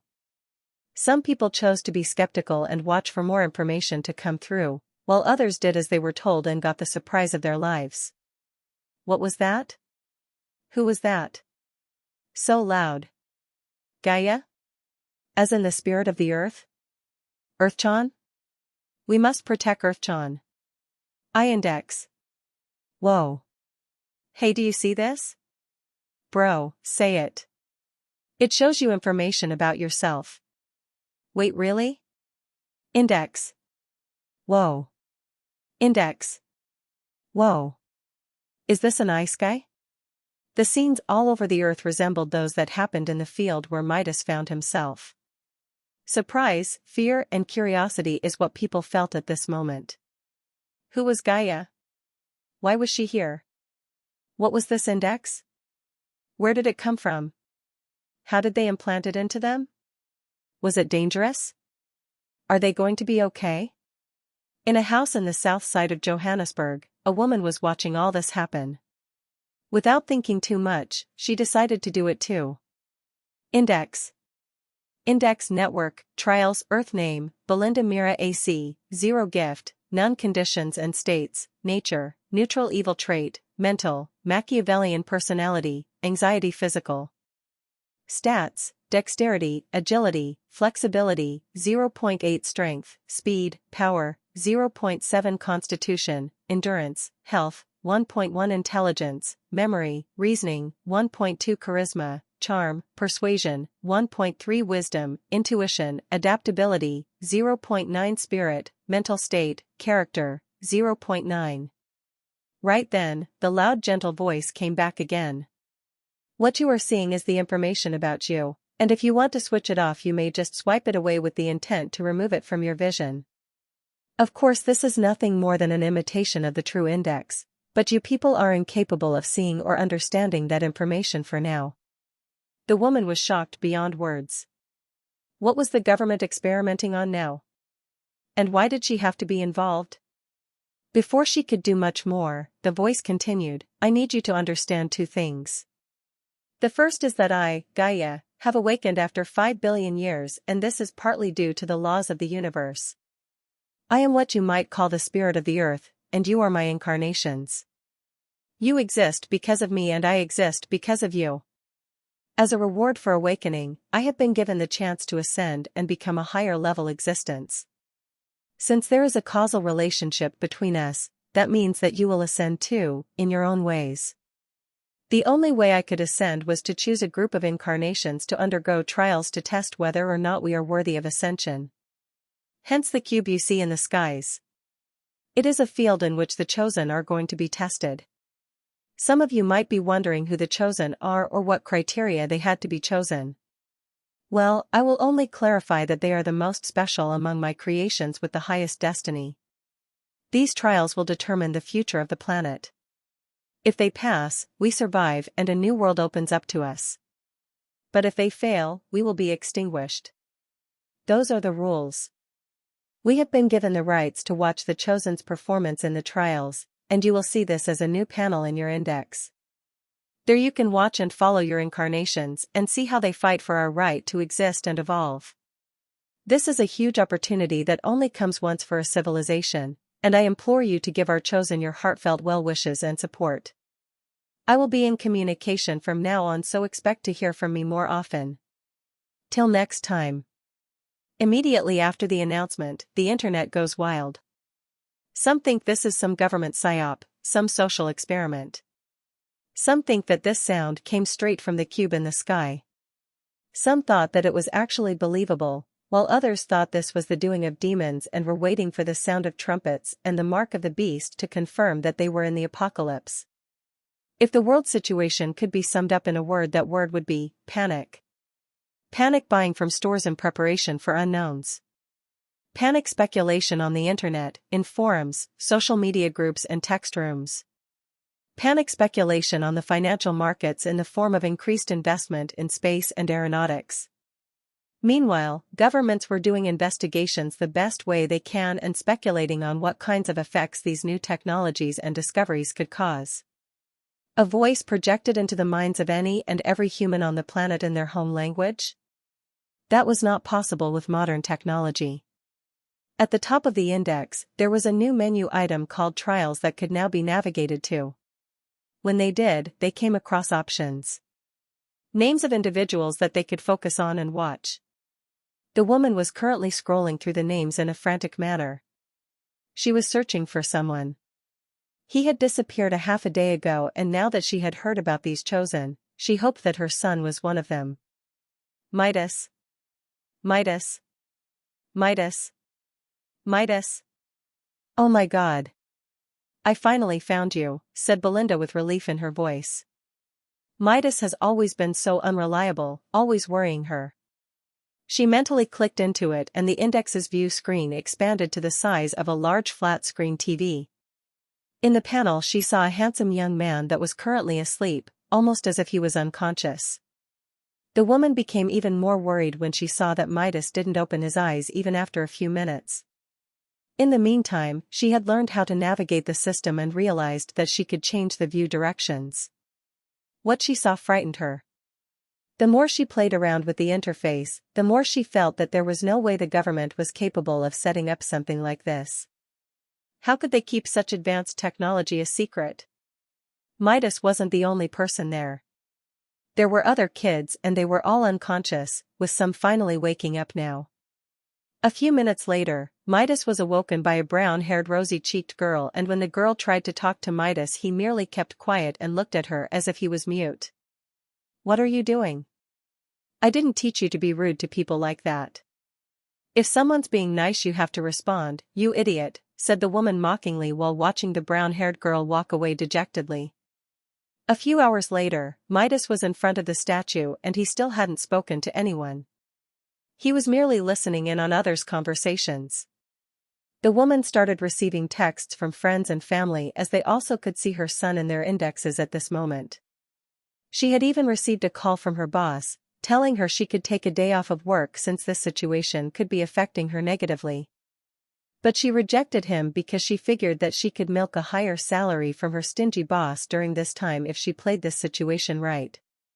Even her estranged family was pledging their support to her right now. If she navigated this crisis well enough, she could even end up on TV, she could be famous, and earn more money for herself. Her idiot son was finally useful for something.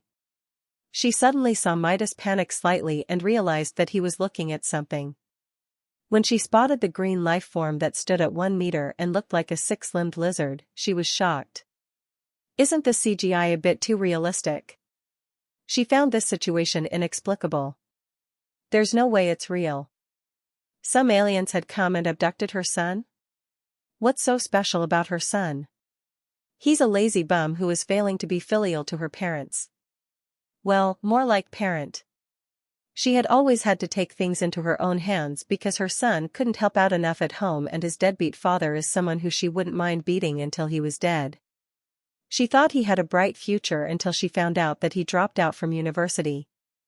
He's even too lazy to get a job. Useless. She kept thinking of all this until the heads of 20-odd people exploded and she let out a scream of her own. It looked so real. Wait, it was real. The chosen were brought there to determine the future of the world. They were going to be given gifts that would help them survive the trials. They should do their best. The green life form had explained that they were going to receive their second gift when it waved its hand and all the chosen disappeared. Where did they go? The woman waited for a time, thinking that something may have happened to her son. But she finally breathed out a breath of relief when Midas finally materialized in the statue plaza again an hour later. But this time, he looked different. His eyes were deep and held undecipherable motives. His back was straight as a sword and his head was held high. Even his hair, which was previously dark brown in braided African locks, was now a silverish gray color, as if he was an old man. There was now something about his temperament felt like he had seen the vicissitudes of life. What happened to him? Chapter 7 Magic? Back in the trials, the wind blew gently, causing the trees to dance side to side as if they were welcoming the chosen back to the trials. Unlike before, it was approaching sunset, and the golden red of the sun and the bright green of the trees and the grass painted a beautiful scene. Midas, realizing that he was back here, breathed in the fresh air with his eyes closed, savoring every sensation. He had made it through the test. He was back. Opening his eyes to look around, he noticed that everyone else was back too. Some knelt on the floor and touched the grass unbelievingly, some started bawling their eyes out, others looked around searching for the friends that they had made to see if they were okay. It seemed like Midas was not the only one who went through something terrifying. Everyone had their story.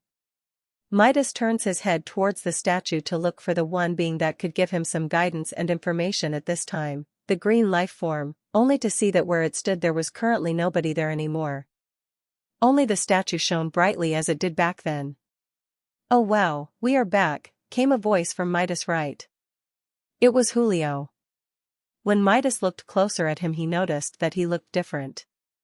His arms, legs and torso were longer and seemingly stronger, and he was now standing at 1.85 meters height. Midas wondered what he went through in his test, and what gift he had received. When he looked around, he realized that actually, everyone looked somewhat different. Even he did, but he had no idea at the moment.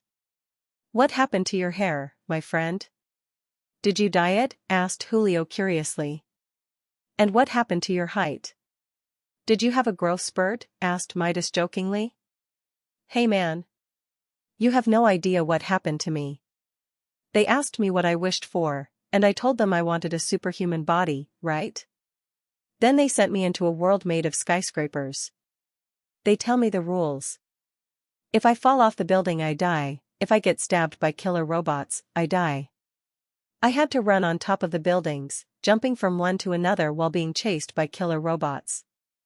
It was terrifying. I managed to survive for a week before being stabbed in the back by one of those fuckers," said Julio while showing an aggrieved expression. Midas smiled to himself, thinking, a superhuman body, huh? Well, it makes sense given the fact that his trait is perfect body control. It seems like he has a good head on him after all. Midas looked around once again and remembered that there were 3 gifts that were meant to be given. Where was the third gift? Hey. What about you, Midas? Questioned Julio, to which Midas shrugged. I wished for some books to read and they sent me into a library to read those books for a few years. Books? Really? Wow. You have to think about the situation. What counts most here is survival skills, Midas. It's physical ability, you know, strength like this, said Julio while flexing his muscles as if to show how powerful he was. Yes, you're very powerful, Julio. I guess I will have to rely on you from now on. Let's be good friends, said Midas with a smile on his face. Hey? Of course, I'm very strong. And I have good English too, no? Don't worry, I will protect you from now on. Midas could only roll his eyes at how shameless this guy is. It seemed like he wasn't having his words auto-translated like some other people. The fact that he had the gall to brag about that was very interesting. But before he could continue thinking in this direction, an announcement came. Announcement: congratulations to the chosen for successfully receiving their second gifts. The first trial, the trial of self, has officially begun. You must survive for as long as possible in that space, with the maximum amount of time possible being 180 Earth days. There is no risk of failure for this task, but a higher performance will be rewarded accordingly. If the chosen wants to quit the trial, they can leave for the next trial using the transfer gate in the middle of the field next to the shrine. May the Great One's grace be with you all. Almost immediately, the field started changing imperceptibly. The central plaza's circular area was filled with floating lights around the radius of the statue. There was now a black door the height of 3 meters and width of 2 meters, and on the center of it was a rotating spiral, which seemed like it was bending space itself. Midas surmised that this may be the transfer gate they could use to bow out of the first trial. Midas wondered what the floating lights were about. They didn't seem to affect him much, so he figured it was merely a signpost so people didn't lose their way. Of course, there may be more to it than that. He just had to discover that as time went on. Sounds of discussion filled the air as people talked about the situation and the possible ways they could solve their problems. How are we going to survive in this place? There's no food anywhere. Is there water? I think I heard someone say there's a river up north. Is it human drinkable water? How the hell would I know? Midas looked around until he spotted 3 people surrounding one pretty brunette-haired girl with curiosity. Wait, please say that again. You said you can create water, said one of the men, to which the girl merely shyly nodded. Hey, get away from her, admonished another girl who stepped in, blocking the girl from the 3 men. They had been chatting casually when these 3 guys eavesdropped on them and stepped in arrogantly. When she drew attention to themselves, the men surrounding her stepped back immediately except for one blonde man who raised his arms as if pleading defeat. Hey, there's no reason to go that far, right? We're just a bit curious is all. If it turns out that the river water isn't drinkable, then we may need her help occasionally. If we scared you, we're sorry. Isn't that right, boys? Said a handsome man with a posh British accent. He had blonde hair and green eyes, and his perfectly sculpted face made one think of him as a model at first sight. The 3 men seemed to be friends with each other. Yeah, John's right. Sorry, babe. It's just that we got a bit excited. Don't take it too seriously, yeah darlin', said another man with a British accent. You see, we're all in this situation together. We should help each other out is all I'm saying, said the blonde man named John in a graceful manner. His words seemed to have disarmed the women as their defensive body language stopped showing itself. I do have a skill that can create water, said a girl with bright clear eyes. She held her palm face up and said generate, and a blob of water the size of a tennis ball was materialized above her hand. After a second, the ball dropped to her hand, splashing onto it and allowing water to drip onto the ground into a puddle. After seeing this, immediately, some people attempted to ingratiate themselves to her. Wow, really? You're awesome. Damn, you're super powerful. The skill is beautiful, but not as beautiful as you, said John with a mesmerizing smile on his face, after which the girl lowered her head shyly with a visible blush coloring her ears.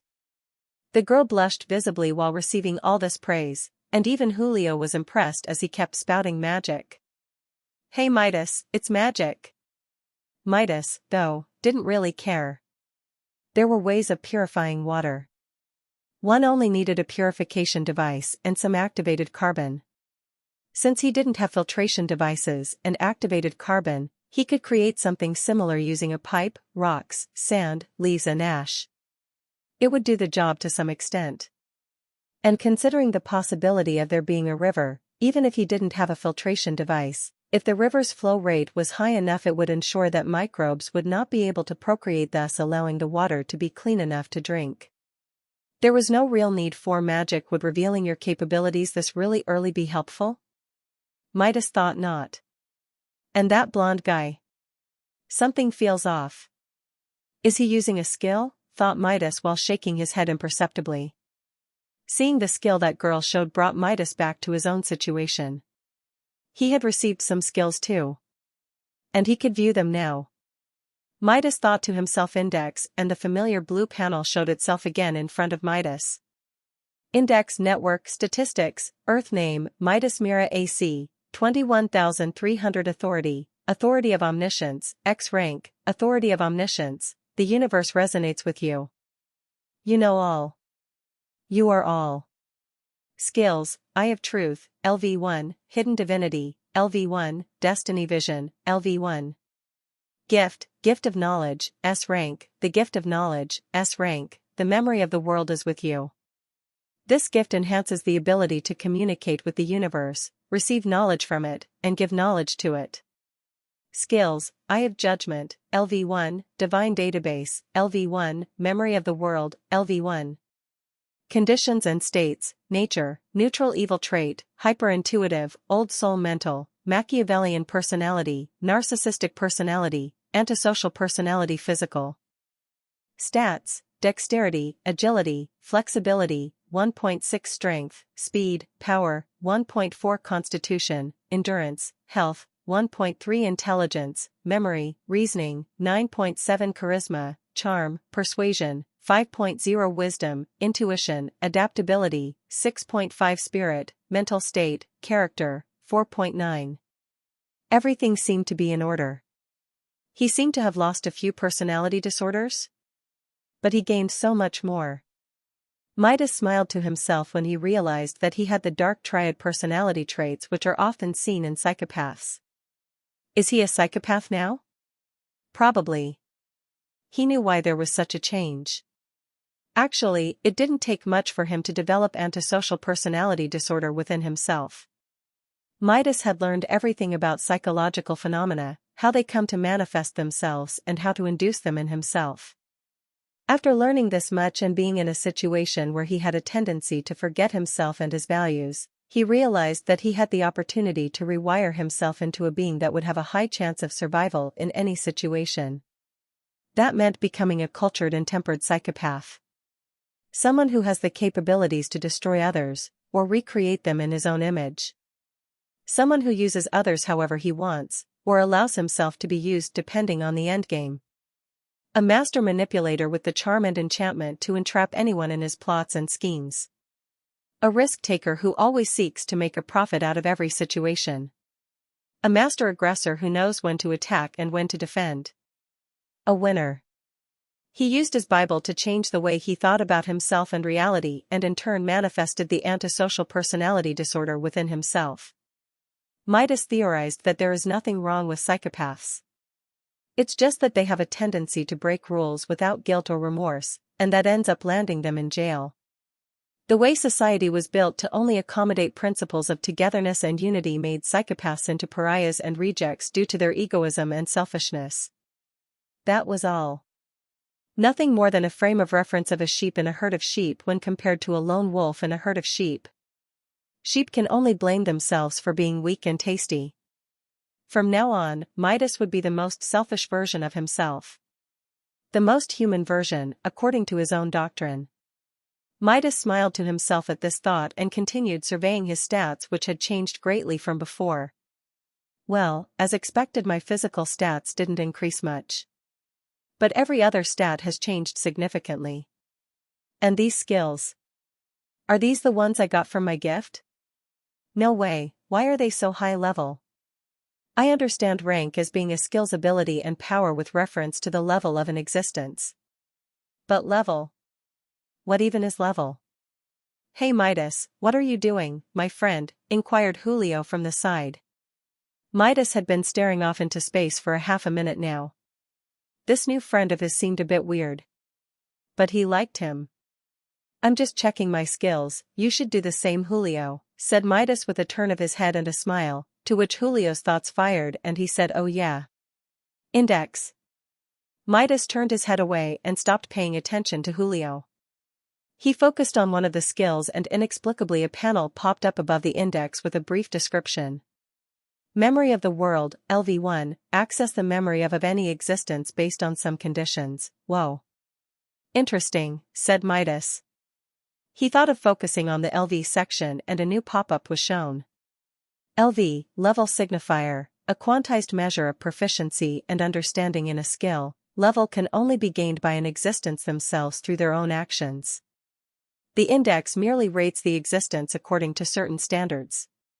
Skill levels have real meanings according to the level of the existence in the following format: LV1 LV5, Novice, LV5 LV10, Beginner Actor, LV11 LV20, Competent Actor, LV21 LV35, Expert Actor, LV36 LV60, Master, LV61 LV100, Grandmaster, LV101 LV150, Great Grandmaster. I see. So the index does not give us points to level up like some game, we have to do so ourselves.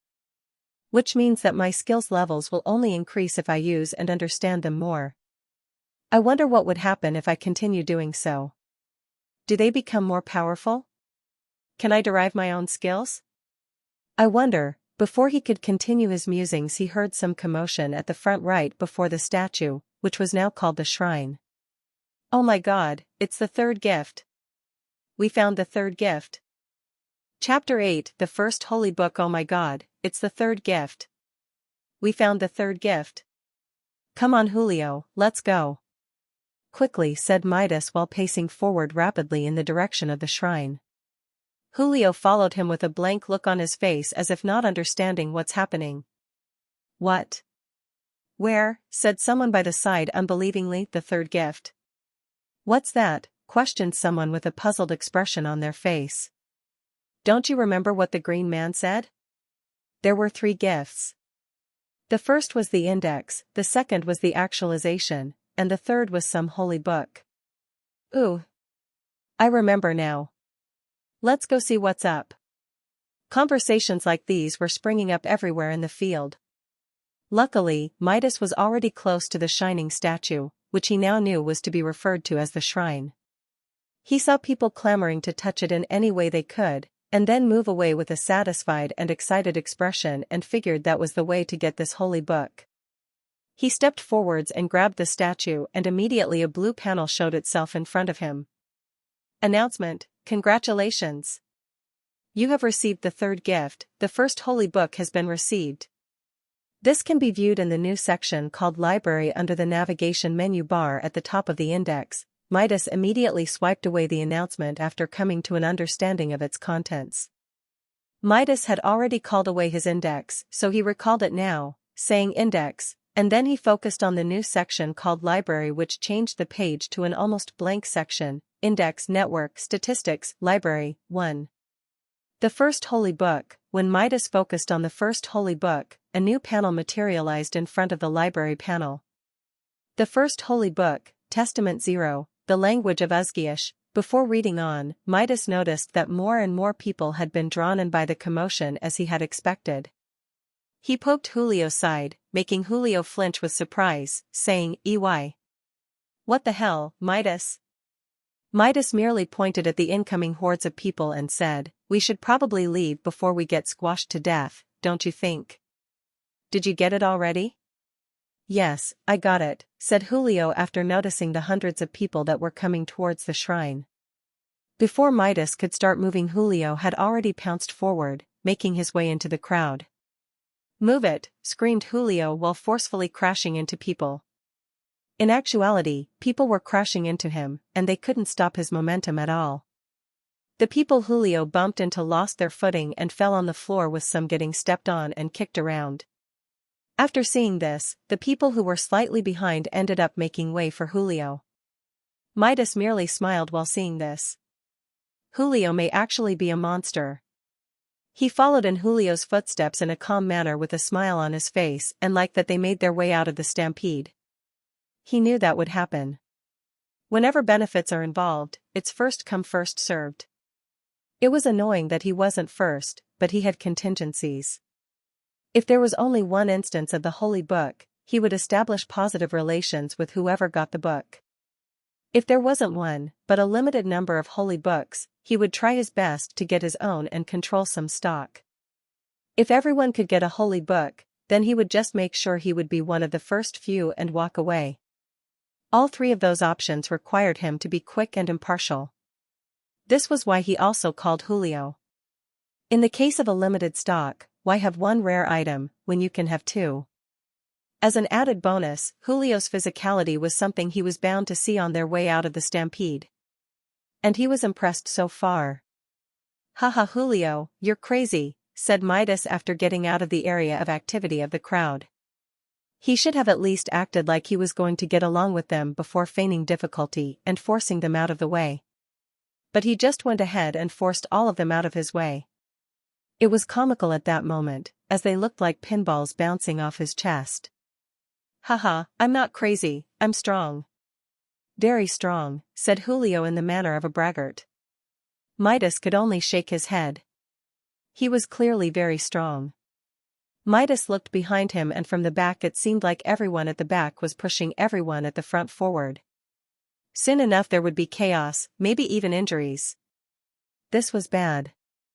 Everyone was panicking. Everyone, don't panic. It seems like you can get it as long as you touch the shrine at the front. Just stay calm and walk forward in an orderly fashion. Please. "We don't want any injuries now, do we?" said a Chinese-American girl from the front. She was being squeezed in by all the incoming people and having difficulty finding her footing. But her eyes still shone with vigor as she voiced out her opinion. And as if magic, people slowed down visibly and found themselves taking care to check on each other. Some people had already gotten injured though, so it was already too late for them. But some found themselves almost injured and couldn't help but complain at the mindless hordes while profusely thanking the girl. Having calmed everyone down, she smiled and said, "It's nothing much. We need to help each other, guys. If anyone finds any information, please share it with the rest of the group as soon as possible. Yeah, guys. Let's calm down. We need to help each other as much as possible." Yeah. Midas shook his head imperceptibly at this display. Another mental manipulation skill user, huh? As far as Midas was concerned, using skills on people without their knowledge or consent was a moral gray zone. Even if one creates an altruistic reason behind the use of the skill, at the fundamental level, the real reason would always be self-serving, and thus in opposition to the rules of society. And yet here this woman was, using skills on people and being thanked for it. It seemed there were some interesting people here. She would most definitely make something of herself soon enough. It was worth keeping an eye on her. Midas made a mental note of the woman's face and turned to continue walking away from the shrine. "Midas? Where are you going?" "I'm trying to explore this place." "Would you like to come with me?" said Midas without turning back. Julio could only shake his head and follow along. They started walking away from the center and passed by some interesting sights. The grass was the same kind of height which came up to Midas' ankle. Every tree here was the same kind of tree, which seemed like a hazel-type tree that had broadleaf-type leaves and small bulb-like structures on it, which seemed like seeds. These trees stood at approximately 4 meters high. Does a tree like this exist on Earth? The answer was no. And Midas knew that because he found himself having the ability to recall all the data NAD information he had ever come across in his 60 million years of life. This must have something to do with his gift. Midas was excited to discover just what his skills were and how they worked. Midas picked up some of these bulb structures from a tree and attempted to break one open. He failed. Frowning, he thought, is my strength so low? Midas put the bulbs in his pants pocket and kept walking forward. He would just investigate the bulb later. While Midas was walking around, he was continuing his exploration of his index. He focused on his gift section and authority section the same way he did earlier, and another panel opened up. Authority, authority of omniscience, X rank, authority of omniscience, the universe resonates with you. You know all. You are all. Skills, Eye of Truth, LV1, Hidden Divinity, LV1, Destiny Vision, LV1. Gift, Gift of Knowledge, S rank, the gift of knowledge, S rank, the memory of the world is with you. This gift enhances the ability to communicate with the universe, receive knowledge from it, and give knowledge to it. Skills, Eye of Judgment, LV1, Divine Database, LV1, Memory of the World, LV1. Midas smiled after viewing the panels. Since these skills were born from S and X rank gifts, they should be incredibly powerful. Now that he had the opportunity to check them out fully, then he would do so. After seeing this much, he couldn't help but be excited. As long as he focused on assertion skill, a short description would come up. He vowed to explore all of them as soon as possible. If he could learn the fundamentals, he could reconstruct the logic and apply it to his own use cases. There was something that made him incomparably excited. A description for a skill that he just had to try no matter what. Destiny Vision, LV1, the ability to see the destiny in all creations relative to other creations. What did this mean? Some people think of destiny as some purpose. A Christian would tell you that as God's creation, they were set onto this earth with some destiny to fulfill, some purpose to uphold. And as such, they should live their lives as one with God, and in doing so, God will lead them to their destiny in the most effortless way possible. As long as Christians are living in God's grace, they are fulfilling their destiny and thus have some sense of direction and purpose. In a sense, destiny for a Christian is a sense of direction for the grace of God. No matter how simple that sounds, it is incredibly profound. For example, a Taoist might say that destiny is the sense of direction for the Tao.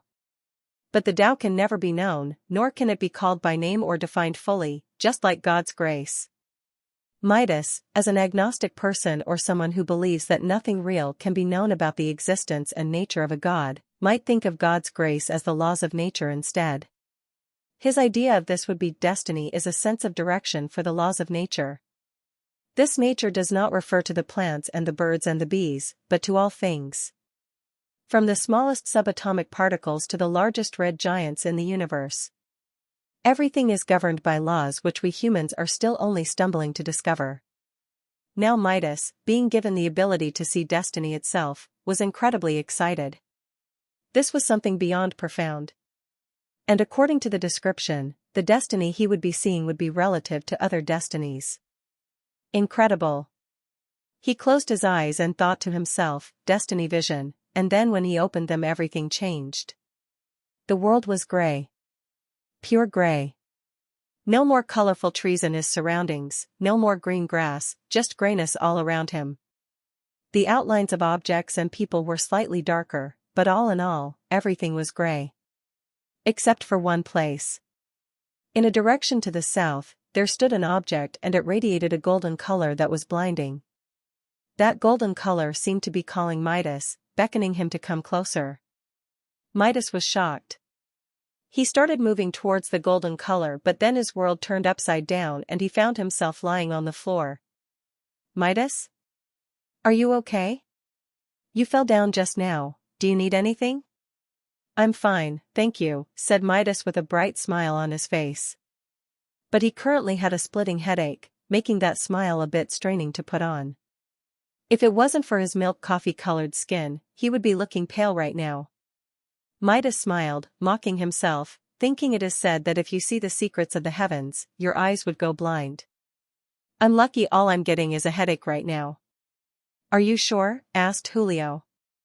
He had noticed Midas' strange state earlier, and then when Midas was about to fall, he hurriedly caught him and placed him on the floor. This little guy was so troublesome. Well, as his friend, he just had to help him out now and again. Yes.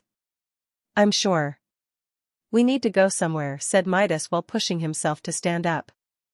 There was something in the south. He had to see it. "Where are we going?" "South. We're going to the south." Chapter 9, The Language of Uzgeish. Walking the distance of 10 kilometers with conditions becoming worse as the sun set was definitely no easy matter. The low light made the visibility of any obstacles difficult to spot, and with the outgrowing roots from all these trees around, it was easy to scrape knees after falling repeatedly. Midas and Julio found that even if a man's knees were made of gold, he still had to bow down to nature. At least that was before he was capable enough to conquer it. In the meantime, Midas had been checking his index for the details of his skills. Julio was quietly walking behind him, and based on his pensive expression, he was most probably also reading through his own skills. Midas was a bit curious, but he had big fish to fry right now. Eye of Judgment, LV1, view the information of all existences in creation. Is this like the appraisal skill that I saw in those Japanese manga? Pretty useful if used correctly. Let's try it, thought Midas offhandedly while thinking of activating Eye of Judgment. Arg, growled Midas soundlessly. When he tried to invoke the skill, he felt a terrible headache throb with 10 times the intensity. Could it be that he was maybe out of energy? The skill could not be activated for now. He had to regain the energy he lost. He could only give up on activating his skills and try after the headache subsides. Divine Database, LV1, a limitless database holding all your memories and knowledge, with methods that allow access and utilization of memories in high-level ways. Midas now understood how he still remembered everything that happened and this feeling of having the ability to recall things at will. Of course, Midas would still wait to see if there was more to this skill than this passive effect. Ever since he had used Destiny Vision, not only did he get a splitting headache, but it seemed that he somehow had no more energy for using these skills. Midas wondered why there was no visible stat for the energy that was used to activate skills. Would that mean there just has to be some estimation from the chosen themselves on how much a skill can be used? Also, what is the energy that makes skills run? He could only use Divine Vision for 2 seconds before he almost fainted. If that was true for every skill, then he had to find out ways to make the energy last longer. He had to be more efficient in his usage from now on. If he found himself in a dangerous situation, one mistake could mean incapacitation, or worse, death. Memory of the world, LV1, access the memory of any existence based on some conditions. What conditions are those? Needs to be thoroughly researched. Sounds powerful, thought Midas. He moved on to the authority skills next. Midas was a bit excited to see what the X-rank skills were about, as these could be his trump cards. Eye of Truth, LV1, see through all illusions, make the profound into the simple, turn the big into the small, and the small into nothing. Another eye skill? Cool. See through all illusions, that would most definitely be useful. Midas wondered how all of this worked. He remembered he woke up a few hours ago in real time, and ever since then everything he thought he knew about reality had been turned upside down. He felt this need to learn about how these skills worked. He wanted to know everything about them, who created them, why, how. It was like he was back in the library again. His need to devour information was still there, now stronger than ever. Hidden Divinity, LV1, hide information from the world. Change information in creation. Deceive the universe. What? No way. This sounds way too scary for me to even begin thinking about what it means, thought Midas while trying to calm his heart rate. There was no way he couldn't be affected after reading that description. A low-level being like him could deceive the universe? What did that even mean? Midas had no idea, but he couldn't stop himself from smiling creepily at the ideas that were roving in his mind. Julio saw the perverted smile on Midas' face and wanted to ask him what was up, but after thinking about it some more, he decided against it. He still didn't know why they changed direction in the first place. This guy was always acting mysterious. What a kid. Okay, we already know the description for Destiny Vision, so no need to look through it again. Let's move on. Midas thought about his skills and how they could help him in the short term.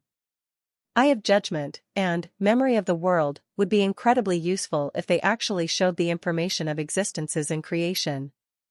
Midas imagined that maybe he could find out if a plant was poisonous or not, or an animal was carnivorous or not, using these two skills. Maybe he could even use them to analyze people. After thinking this far, Midas turned to look at Julio, who was currently looking around as if he saw something. "There is a clearing up ahead." "Do you see it?" asked Julio. "Yeah, a clearing? I think you're right. Let's hurry before we lose light," said Midas, picking up his pace, to which Julio nodded and sped up his pace too. Midas continued thinking over the possible use cases of his skills while exploring. By the time he was done mulling over the implications of his skills, they had already exited the forest and entered the clearing. There was still ankle-high grass everywhere in the space of a few hundred meters, but there was a monument here. A large white stone tablet stood at 4 meters with golden engravings on it. Whoa! Julio stood there with wonder in his eyes. The tablet was perfectly carved, and when the light of the setting sun hit the white and the gold, the symbols seemed to almost pop out of the surface. It was an otherworldly sight. "Holy shit! So cool," said Midas with a cool smile on his face. This was the place. This was where Destiny Vision was leading him to. "What's so special about this place?" asked Julio, looking around. Midas had already looked and saw that other than the stone tablet in the middle of the clearing there was nothing much here. He stepped forward to touch the statue, maybe hoping for something to happen, but was disappointed to find out that there was no announcement from his index. He looked closer at those engravings. "I don't know yet," said Midas as he began his investigations. Something about those engravings stood out to him. Those engravings seemed to be that same type of engravings that were seen on the shrine. Midas' intuition was right. Previously, as he first lay eyes on the statue, he had felt like those beautiful three-dimensional engravings were a whole language. He wasn't sure until he opened the first holy book and saw that contents page. After thinking so far, Midas immediately opened the first holy book again to confirm his hypothesis. The first holy book, Testament 0, the language of Uzgaish, and right there, those same three-dimensional markings were on the book. He tried to open up the second chapter, and what greeted him was nothing but obscure text. "What is this?" Midas found that the longer he looked at it, the more dizzy he became. That combined with the headache he was sporting made his nauseous and even more dizzy. He immediately swiped the page away. Terrifying. The worst thing was that there seemed to be pages and pages of this text, with millions of pages worth of text in only what seemed to be the First Testament. Testament 0 was in English though. Why was chapter 0 in English? "The language of Uzgaish," said Midas while comparing the symbols in the first holy book with the symbols on the white stone slab. Could it be, Testament 0, the language of Uzgaish, Introduction, History, Phonology, Morphophonology, Morphology, Affixes, Adjuncts, Referential System, Construction, Syntax, Writing System, Symbology, Numbering System, Lexicon, Dictionary, Appendices, of course. Testament 0 was an introduction to the language, it was just a course on understanding the grammar and structure. When Midas counted the amount of content there was, he was excited to discover that there were more than 20 million pages worth of content. How could he be excited about that? What a pervert. Midas' mind roved through the meanings of these pieces of information. Midas found himself in a survival situation where one misstep could lead to his death. He used Destiny Vision, and it showed him a world of gray with the one shining light being the stone tablet in front of him. He found that the stone tablet had symbols on it, the very same symbols that were found on the shrine and in the first holy book. Then finally, he found out that the First Testament of the first holy book was a grammatical description book of the language of Uzgaish, which turns out to be the same language that has its written form in the form of three-dimensional symbols. This meant, at least to Midas, there was at least one of two things Destiny Vision was probably telling him. 1. Learn the language. 2. Decipher the tablet. As far as Midas was concerned, these two things are actually one thing. If he was to learn the language, he needed some writings that would make it easier for him to immerse himself in the language. As he had recently learned in the test for the second gift, he learns multiple times faster when he's fully immersed. But was this the right thing to do? How could deciphering a tablet give him the ability to survive this place? Should Midas spend his time learning this language? It seems like a lot, and although Midas is intelligent, he did not want to waste time. His life was on the line, every moment counts. Midas thought about his vision of this place. He had seen a place that he had no idea existed from a great distance away. It was no coincidence for him to reach here. This place must be special. His instincts were telling him to stay. His instincts were also telling him to trust his destiny vision and his deductions. He couldn't be sure if this was the right thing to do at all. But he trusted his instincts.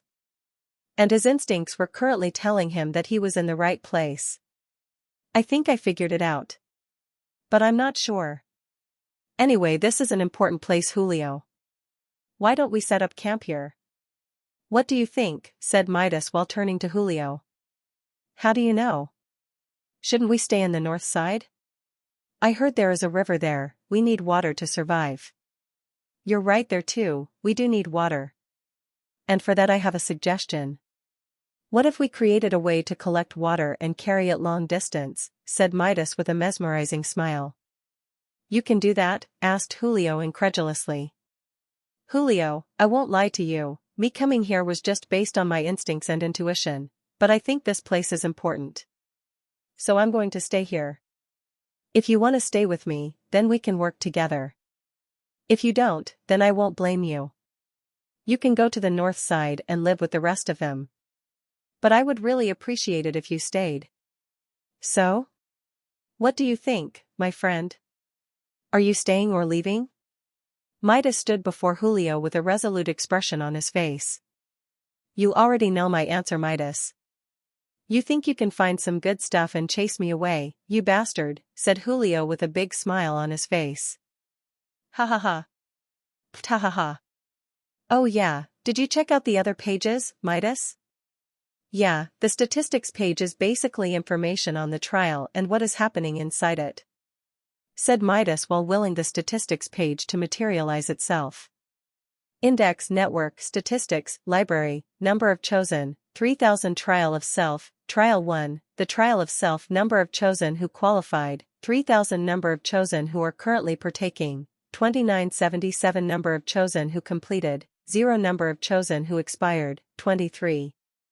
Trial of life and death, trial of vitality, trial of heart, trial of will, trial of mind, trial of being. It effectively showed the number of chosen in a given trial at a time. Clearly there were no chosen who had decided to go to the next trial yet. And apparently, there were 23 people who had their heads exploded back then.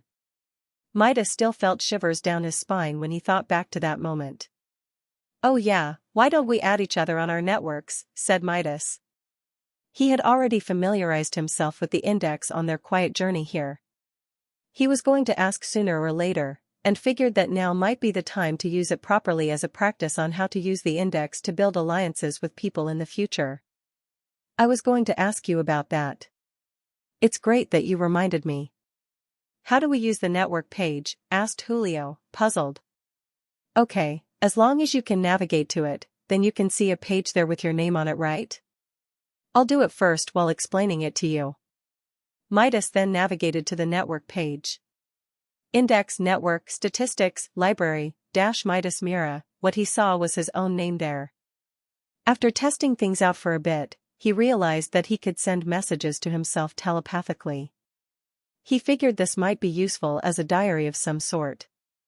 Midas mused that since the index works with intentions, then it might be possible to send his network details to other people so that they may be able to send him messages. He would finally test this out. Midas then said, now, I think you just focus on your own name with the intent of sending it to another person, possibly like this. Oh, exclaimed Julio. In an excited manner, he then continued, I'm seeing a notification saying Midas Mira sent you his network details. Accept? That's great. I think you need to accept. Okay, I've accepted them. Now what? Asked Julio. Well, try sending me a message. Also do it with your mind. Think of a message, then think of sending it to the contact, said Midas with a laugh. Okay. I'll try to use telepathy right now. And Julio closed his eyes and crossed his fingers in anticipation. Midas then saw a blue panel materialize in front of him. Notification: Julio Gabriel Morales has sent you their network details and a message. Accept? Midas accepted in his mind, and then his network page changed with the addition of Julio's name. Index Network Statistics Library Midas Mira Julio Gabriel Morales. Midas was immediately astonished. He had seen way too many magical things in THS time period, and this was just the icing on the cake for him. He immediately willed the idea of sending the message, "Yes, I can see it clearly, dummy," to Julio. Julio Gabriel Morales. Julio, hey brother. Are you seeing this? Midas: yes, I can see it clearly, dummy. And then immediately, "Hey, who are you calling a dummy?" said Julio in mock anger. What are you talking about? I never said anything, said Midas. Meanwhile, he was thinking about what else could be sent through this messaging system. It did not seem to be simple at all. He would just have to find out later. PSSH, fuck. You're the dummy. You dummy. Midas laughed and Julio giggled by himself, but suddenly Julio turned towards the forest as if he sensed something. Midas recognized this and also stepped forwards vigilantly. There's a clearing here too. Wow, it's pretty. Hey, what's that? A wall? There are people here already. 5 people stepped out of the woods and into the clearing. They were all women of seemingly European descent. One of them, a black-haired girl, stepped forward and asked while looking at the stone tablet, "Hey guys, did you find anything?" Chapter 10, Searching for Clues. No, unfortunately not. And I was really hoping for something, but nah. What about you guys? Did anything else happen over there at the shrine? Asked Midas while deflecting attention off the tablet. He could not predict these people's nature, but he understood one thing about humans. Bible of the Self, First Testament of Man, Gospel of Transactions, Chapter 1, Verse 12 states, human beings are selfish creatures, whose actions are motivated by perceived profit. Of course, the key words here are selfish, perceived, and profit. The dictionary definition for selfish is a person who is inconsiderate towards others and is chiefly concerned with their own gains and pleasures. One might look up more on the definition and find that selfish people are thought of as lacking care for the well-being of others and lacking empathy of others. Well, that definition is wrong. And it is wrong because it is incomplete. Selfish people do care about others, to the extent that they see others as extensions of themselves and their own self-interests. Selfish people will care about your well-being as long as you are useful to their goals. But since all people are selfish, then this is true for all people. An example of this would be a businessman handing over coins to a homeless man who was begging on the street. Others would see that and think of how selfless that man is and how pitiful that homeless person is, but Midas would see that and think of how duplicitous and selfish both of those people are being instead. And this is where the phrase perceived profit comes in. Everything is about perception.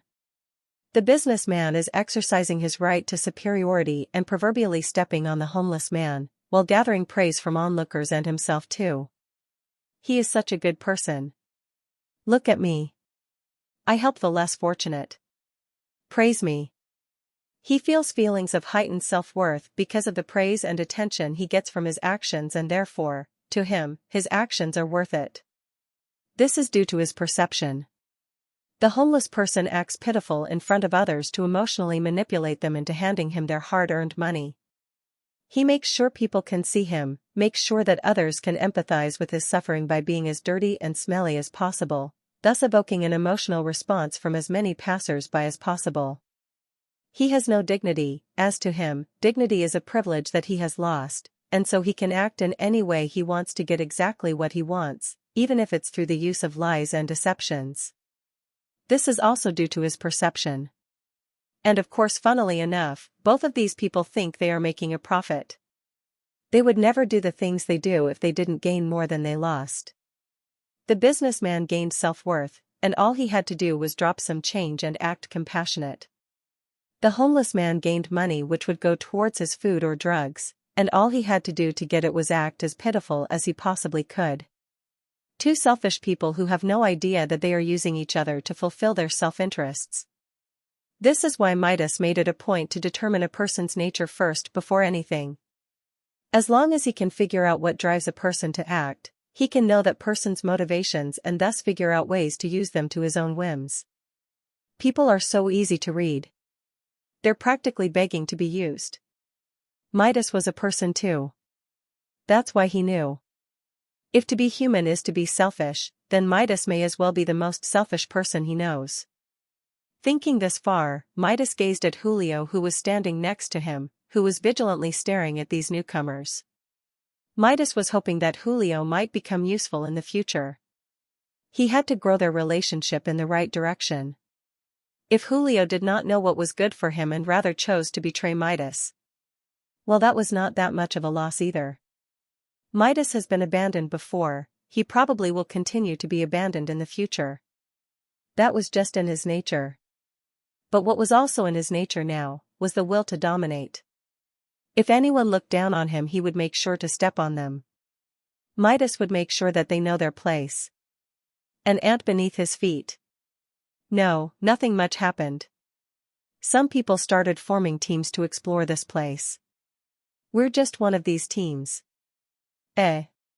Really? Hey, Julio, why are you so tense? You're gonna scare the ladies, said Midas with a smile while playfully nudging at Julio. Eh? Ha ha ha, sorry. I get scared easily. This is why I don't watch scary movies, mumbled Julio shyly. What's wrong with this guy? Anyway, Midas was surprised that they had already formed teams to explore. If there were teams, then there must be team leaders. It means that a person or people or a group of people managed to make all those bumbling, panicky people calm down and start working towards surviving together. And it only took them possibly 30 minutes to do it too. Whoever those people are, they must be impressive. Pfft. You guys seem nice. Can we come look at the stone tablet? Said the girl, but she had already started walking forward, so even if Midas had said no, it would make no difference. Assertive, thought Midas. Sure. Help yourselves. We're gonna be here in this forest for as long as possible from now on. We should get along as best as we can, said Midas. And just like that the tension was eased. Yeah. I'm Corinne, what's your name? Said the black-haired European girl. When Midas listened closer, he could tell that she was probably German or Swiss. It's incredible how the accent still came through even though everything was being auto-translated. She came forward and held out her hand to shake Midas' hand. And of course Midas did not refuse the handshake as he announced his own name. Midas. Midas shook her hand firmly while thinking, she really is something special. She was strikingly beautiful. The black hair was straight and flowed down her pale white face like an oily waterfall. She was wearing blue jeans and a white t-shirt, and her clothes hugged her tightly at just the right places, accentuating her figure and curves. Hi. I'm Marie, said a French woman weakly, as if afraid others would hear her voice. She had slightly tanned skin, with curly brunette shoulder-length hair and a great figure. She was 1.6 meters tall, and when the wind blew, her yellow sundress would blow with it in a charming manner. Hey boys, I'm Anya, said a Russian girl with short dirty blonde hair, pale skin, and gorgeous facial features. She stood at 1.8 meters height and looked fit with an athletically aesthetic body. She wore a blouse and some jeans. She winked at the boys while waving her hand. I'm Lena, or I guess Galina is the full name. But please, call me Lena, said a mixed-race girl who seemed like she was from the Czech Republic. She stood 1.65 meters tall and wore brown shorts and a long-sleeved jersey. I'm Sophia, said another dirty blonde-haired girl, except this time it was shoulder-length hair. Midas estimated she was probably from Poland. She was barely 1.7 meters tall and had jeans and a blue t-shirt on, and her face could bring shame to some models. These women waved their hands from afar and Midas waved at them too. Julio said his name weakly from the side after getting attacked by Curran's handshake, and Midas couldn't help but think how funny it would be for this handsome guy to be shy in front of women. Well, Midas also used to be shy in front of most people. But that was a long time ago.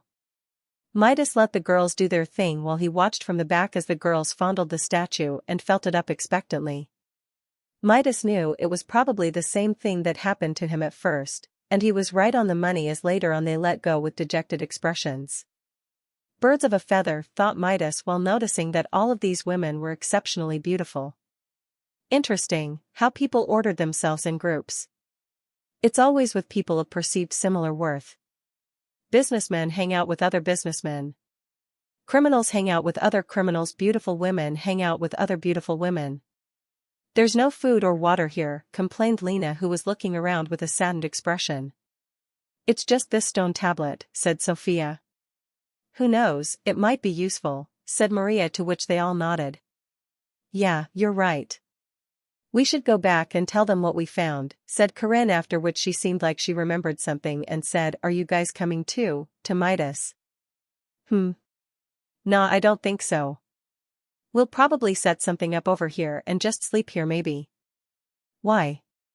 Do you think this thing is important? Queried Corinne with a smile on her face. Midas merely smiled calmly and asked her, You don't? Corinne merely gazed at Midas almost like she was trying to find out something from him.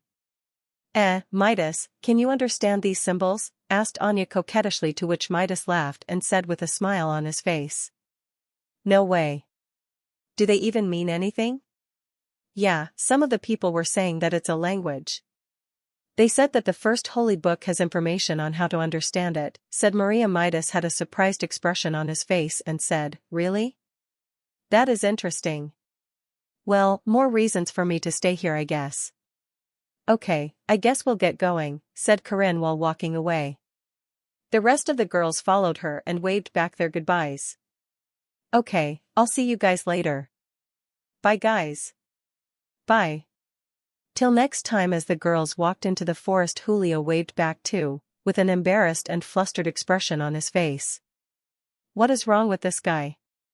Midas shook his head invisibly, but then suddenly Julio spoke softly as if he was afraid of being heard. Midas? What? Whispered Midas back questioningly. I think I'm in love. What? I'm serious, my friend. Oh my God. Who is the lucky girl? Asked Midas with a hint of humor. That little girl, Maria. Phew. That one is something else, my friend. She just makes me want to protect her, you know. That sexy little body of hers. I could just pick her up and do bad things to her. What the fuck? Ptahaha. Hey, don't laugh, Midas. I'm serious. I know you're serious, that's why I'm laughing, ha ha ha. Hey, where are you going? Said Julio in annoyance, seeing that Midas was walking away towards the forest. We need to cut down a tree and make some fire. I'm trying to find some tool to do it with. Well, there's no need to fear, Julio is here. I'm very strong, you know. Oh, how could I forget? Maybe if you showed Maria how strong you are, she would end up liking you, said Midas with a pensive tone and expression. Julio paused for a moment before becoming even more energetic than he was earlier. You are right. Girls like men who can protect them. I have to show her next time. So easy. I believe in you, Julio. You're handsome and charming, you'll definitely get her to love you back, said Midas while nodding. Meanwhile, Julio started punching into trees and breaking them. How strong is he exactly? After 3 punches, he took down 3 trees. Terrifying. Seems dry enough, thought Midas while looking at the insides of the trees. These artificially grown trees were slightly worrying, but now that he knew he could use them, he was assured. In the case that they were not trees, well then Midas would just have to let Julio bear the pain of punching them. Julio was so helpful, Midas really would like to keep him. Midas asked him to break off some branches so he could get to work. He took some of the straighter branches and shaped them into sticks. He then took a longer and thicker branch and placed it on the floor while he got on top of it. He used the smaller and thinner stick in his hand to move up and down the branch vigorously, forming smoke in the process. Midas asked Julio to pile up smaller branches and bark pieces into a small hill while he was busy creating embers, and after that was done, Midas collected all his embers and poured them into the small hill made of tree material. Then he got on his knees and blew on it as hard as he could, then took a deep breath afterwards. He did that again and again, watching for the color change in the embers. Whoosh, flames came alive in the small hill. Midas continued blowing fresh air into it while Julio put in larger and larger branches from the sides, building up the hill. The darkness of night had just come into being, but right now that fire created a light and a heat that kept them warm and their hearts settled. Midas sat down next to the fire and looked up at the stars. Beautiful. This world was beautiful. This universe was beautiful. Midas thought about humanity's earliest ancestors. To them fire was more than fire. It was the sun at their fingertips. It resembled power, hopes, dreams, survival. Midas smiled. There's always something to learn if you're willing to listen. Speaking of which, it had been a while since Midas had stopped listening. Midas asked Julio to keep adding branches while he meditated, to which Julio replied with confusion. You meditate? Isn't that kind of stuff for weirdos and freaks? That's right, I'm a weirdo and a freak. Wake me up after a few hours, okay? We'll take turns watching over the fire. Aye. Do your thing, brother. And like that, Midas calmed his breathing and entered a thoughtless, blissful state. He was like a fire, breathing in and out for the longest time. He was trying to get rid of his headache, or at least forget about it. At first it seemed as if nothing would happen. And then whoosh. Inexplicably, a flood of memories enter his mind. Previously, he was already sure that he could recall everything, but now it felt like he could rewatch every second as if it was happening again and again. Like a perfect memory recall ability. Everything that ever happened in his 60-million-year-long life was recorded. And to Midas' surprise, there was so much more.